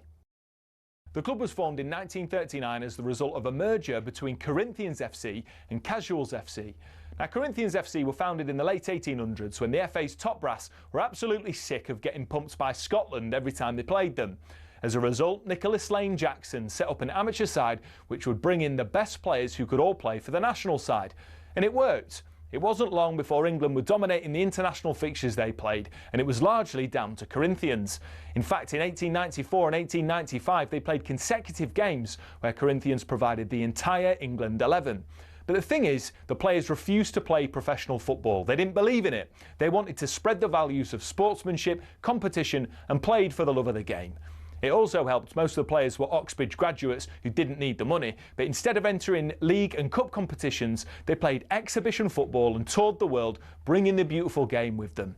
Think of it like the Harlem Globetrotters of football, and it was this which spread the game throughout the world and made it so popular. Most famously, in 1910, they travelled to Brazil, and the locals in Sao Paulo were so impressed they started their own team under the same name. Yes, the same Corinthians who won the FIFA Club World Cup in 2021, one of the biggest clubs in Brazil.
outside is frightful, but the fire is so delightful.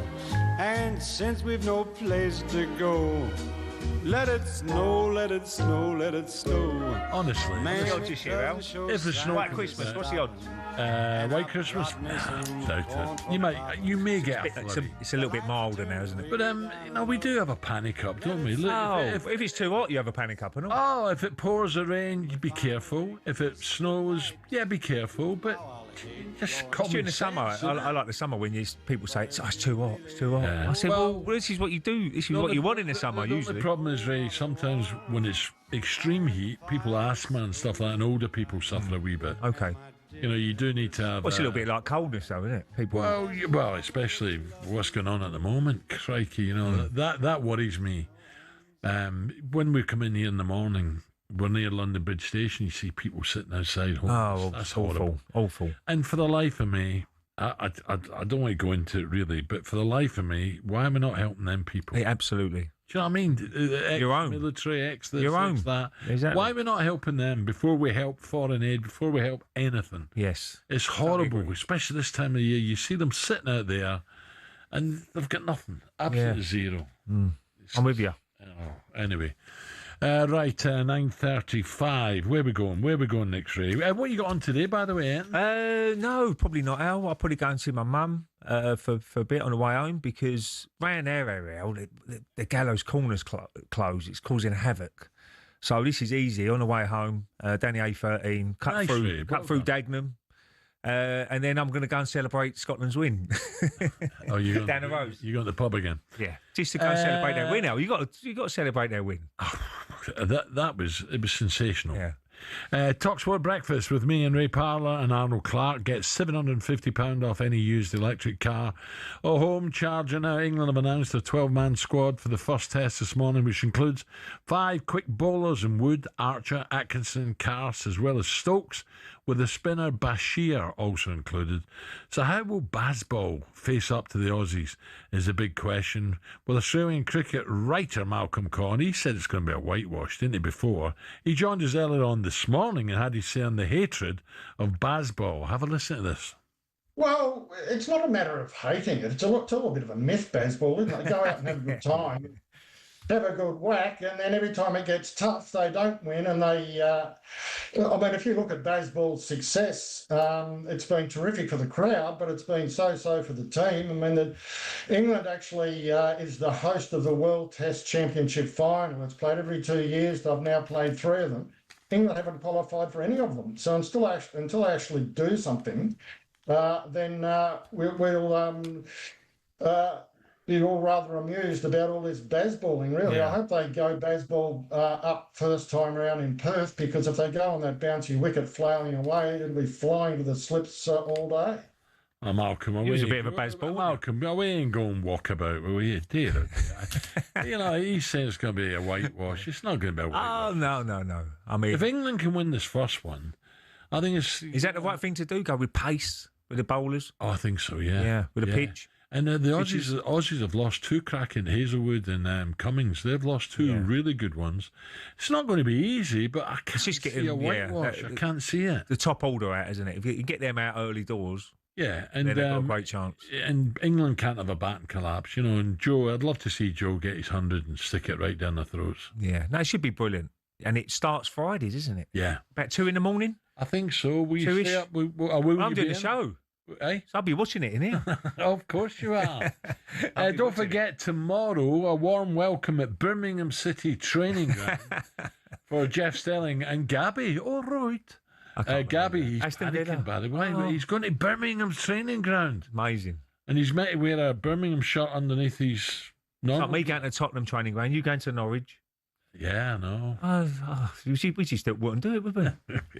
This afternoon, Paul Hawksby and Andy Jacobs host a special H&J Ashes launch. The show from Sixers Cricket Bar. Do we know what that is, Sixers Cricket Bar? Where is it, Ed? You normally know. Oh, it's across the road. So it's what, London Bridge? Right, okay. The other side of London Bridge, the south side or north side? North side. If it's over there, you tube, it's a north. God, what's the point? Who's he pointing? Who's he pointing to? Honestly, I'm asking someone from Is it Kandahar. the weather? I'm asking someone from Kandahar here. It's over there, right? Sixers Cricket Bar. Ashes legends Darren Gough and Steve Harmison will be put through their paces in the nets. Comedian Felicity Ward and cricket writer Jared Kimber bring us the Aussie perspective, plus some of England's Barmy Army join the show before jetting off down under. I always remember going to Essex, right, Chelmsford Cricket. Yeah. And they went down there, were doing the show from there, and I was with Ronnie Irani, chicken biryani. Yeah. And they had a bowling machine. They the get moose. the pads on. I said, and the moose said, I used to play. I said, no, you didn't. He said, I used to play. I said, go on then, get padded up. Brilliant. He says, can I? So we got the moose, and I sent a few down about 60 mile an hour. And he was, to be fair, he was okay. And I thought, right, here we go. Boom, crank it up. 90 mile an hour. And over his head. But three of them smacked him right into the arm. He goes, I'm not playing anymore. You're out of order. He was like a little baby, he was. Well, that is scary though, Al. When can you imagine taking a ball off the... Oh, you can't see it, can you? You can't see it. Dangerous. So don't miss our Ashes launch show this afternoon from 1 o'clock on H&J. Now, what an amazing night for Scotland, who are World Cup bound for the first time since 1998. I know a lot of you think, no, not more. Yes, you're getting more. A 93rd minute winner from Tierney sent Hampden into meltdown before McLean, cracking goal as well, kicked off the party at the death to seal a 4-2 win over Denmark. Our next guest did this against Brazil in the opening game of France. Against Taffarel. Vital for Scotland. And he finds the corner. Taffarel went the right way, but couldn't reach it. Yes, delighted former Celtic, Everton and Scotland midfielder, you tubes. Johnny Collins netted at the Stade de France on the 10th of June back in 98. Delighted to say John joins us now. John, morning. Morning, John. Morning, Alan. Morning, Ray. They've got you down as a striker here. Writers, idiots. Yeah, you can play anywhere, John. John, last night, it's everyone's dream to play in the World Cup as a kid, isn't it? It's wonderful. And a few weeks ago, I was thinking, crikey, we're not going to make it, are we? You know, we were struggling, but somehow we're getting results. That Greek game at Hampden, I'm like, how the hell did we win that? But last night was different. What a game that was. Well, it was an incredible start to the game. It hasn't been a great tournament for us with regards to performance, but we've got points, we've scored goals, key moments, we've went right to the final whistle. I think that's the key with this squad of players that Stevie's got together. They never give up, they go right to the final whistle, they work, they chase, they can pass the ball better, but I'm so happy for them, Stevie and the squad of players. I mean, they've worked so hard, got to 2 Euros, and everybody's talking about World Cups. It's been 4 years, 8, 12, 16, 24, 27. Here we are. At last, we can put it to bed. The Tartan Army are going to be there where they should be. Yeah. They brighten up every tournament they go to, and we're going to be there. Something to look forward to. John, we'll talk about the goals in a moment with Ray, but defensively, you know, there was a setback, and suddenly they had to change it, Steve. Defensively, very, very good last night. Really, really stuck to the task. I think that is the key with the team. That's where the success comes from. And it's not about a back four and a goalkeeper. Scotland defend from the front, as in they work their tails off the forwards, the wingers, the midfielders. So large periods of the game, we never got a sniff of the ball. Yeah. And you can become demoralised, you can switch off, you can not get back into your position. But what Stevie's instilled in them is without the ball, you get back into your position and you stay switched on, and that's why we've qualified. But last night, we'll look back in 50 years' time and everybody will remember the game. They'll remember the goals, remember the incident, the penalty that they got that everybody thought was harsh, then the sending off in our favour. It was just full of incidents, but the goals, 3 world-class goals in the one game, in such an important game at home, that's where you want to be scoring goals at Hampden. And it was brilliant after John, Steve, obviously interviewing, he's over the moon, he can't believe it, and he said, well, you know, I'll put Kieran at right back, and if he didn't put him at right back, he wasn't on his left foot to curl it into that far corner. So, you know, made a bit of a joke about it, but what a goal. I mean, Kieran's such a great lad as well, and I'm so pleased for him, but what a goal. I'm going to agree with you. I mean, Katie, I know, I helped him get into that Celtic team at a young age. He's had a terrible few years with injuries. He's on the bench. Stevie puts him on it right back. And he knows that Kieran Tierney will do a job from anywhere. You ask KT to play anywhere for you, and you know what you're getting. You're getting 100% commitment. And it just rolled nicely to him. He's not tried to burst the ball, you know, he's just caressed it, passed it into the corner. Yeah. And it was just unbelievable. What a time to score a goal. I'm so happy. John, what about Denmark had so much possession, didn't they? And they were good in midfield. They kept the ball lovely. The likes of McGinn, McTominay, Ferguson, Christie, should we be pressing them a wee bit more, or was that all part of it? Just let them have it. We're ahead 1-0. Just sit deep. Let them make things happen if they can. You know, we scored so early, and we were the first 5, 6, 7 minutes. We were up the park. We had them penned in, and then they gradually took control of the game. They're a good football team in possession. They play with a lot of patience, a lot of good movement, and we eventually we're dropping back. And I was like every single Scotland supporter: push up. Don't let them have easy possession. Let's go for a second goal, kill the game off. But the reality is it's easier said than done. We would all like to have seen us getting a second goal and pressing them, but sometimes games don't go that way. But what they did, they dug in. And they always dig in, this group of players, and that's why we've got it: character, resilience, determination. Because Denmark controlled the majority of the game. They were, most people's eyes, they were the better team, the team that probably deserved to win. Well, the Greeks done that as well at Hampden, didn't they? They were the better team. Somehow we wangled that. Anyway, we're there now. John, I've got to break, but just a quickie. Can Hearts keep going against Celtic and Rangers? I know Hibs are up there as well, but have we got a real fight on in the SPL this year? Well, they're off to a flying start, Hearts, and they're looking decent, but I can't see them winning the league. Celtic will strengthen in January. Looks like Celtic got a bit more momentum now. They're getting more confidence, more shots on target, scoring goals. Hearts have had a couple of draws the last few games, dropped points. But they're in the driving seat. I'm sure the Hearts fans will listen to this. I'll be dreaming and hoping they can do it. But the reality is that I'll be very surprised. John, brilliant. Great to talk again. Cheers, John. Thank you. Thanks for your time. Johnny Collins, right, 9:45.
Okay, 10 minutes to 10. Gosh, gone quick this morning, Ray.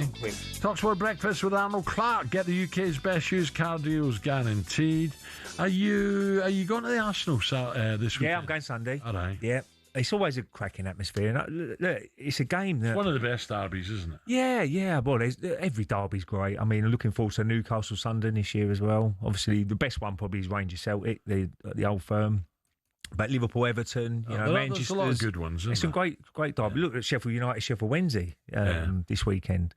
But Arsenal Tottenham is always a little bit of bite and some tackles flying in, and that's what it's all about. And the crowd played their part, whether it's at the Tottenham Stadium or whether it's the Emirates. So Arsenal fans will have to play their part, and I'm sure Tottenham will go there pretty confident at the moment. I was lucky. I played playing all right. Tottenham played at White Hart Lane, 5-0 scored. But one thing about derbies is the form does go out the window a little bit, Al. I mean, Yeah. I played. It does go out the window. We was doing so well, Arsenal 97, 98, 99, but he still went to Tottenham, and it was always a difficult game. Our hardest game was obviously Manchester United at that era.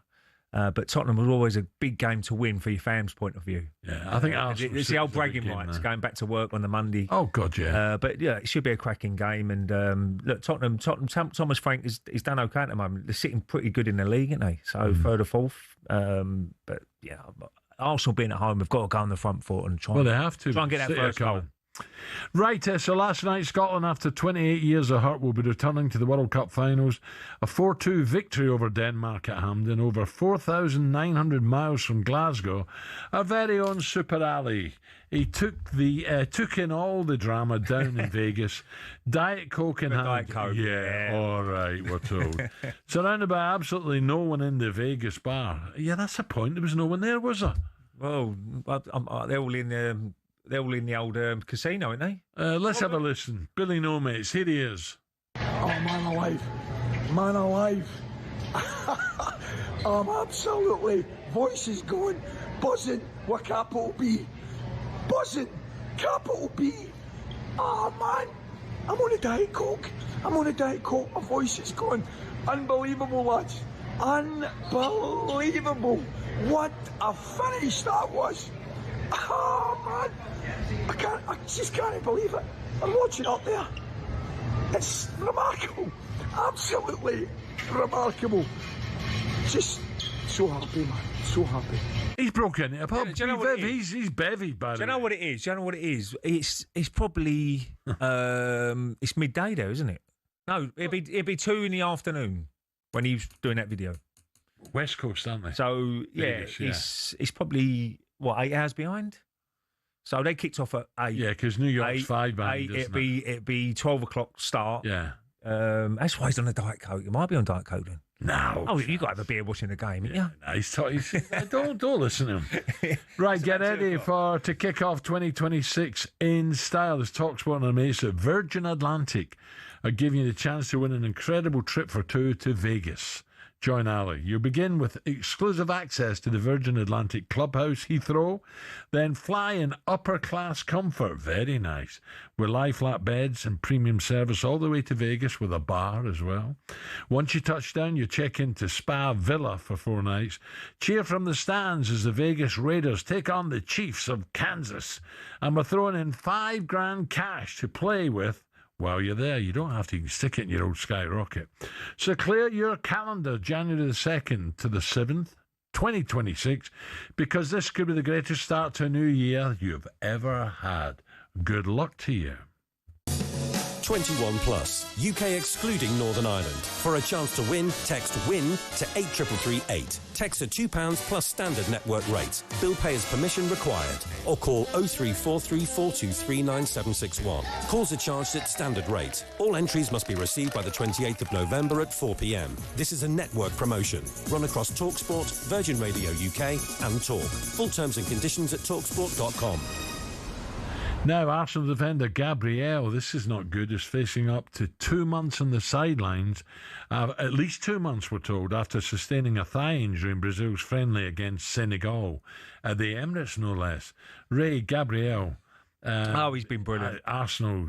Well, when you're talking about players, losing a player, he's one of the most VIPs. Absolutely. Yeah, he's been absolutely brilliant since he. So you miss Spurs, you miss Bayern, you miss Chelsea. That's just well, when it says 4 to 8 weeks, you've just got to be careful with muscle injuries. I mean, hamstrings, thighs, groins. I think thighs are better than hamstrings. Yeah, hamstrings can be a nightmare because you think you're fit and you push yourself a little bit more and then suddenly it goes again. So you've got to be really, really careful. I think these days as well, they probably operate on our hamstrings. We never had an operation. If you called your hamstring, you'll have to wait until it's settled down and try and hope that it's ready to go again.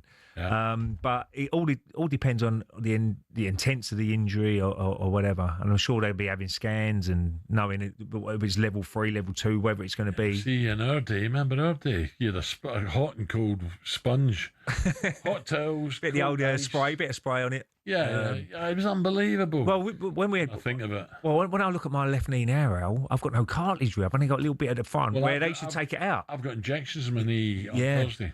But this day and age, they stitch it back together. So they really look after when you finish your career. Because I limp around now. But again, if they ask me at 17 years old, you're going to have a dodgy knee, my hip's going to hurt and all that sort of stuff, but you're going to be a footballer, I would have took it. I'll snap their hands off because you still had a great time. You expect it. It's getting a bit too much. Now, tomorrow, at 7 o'clock, I've got to leave the house.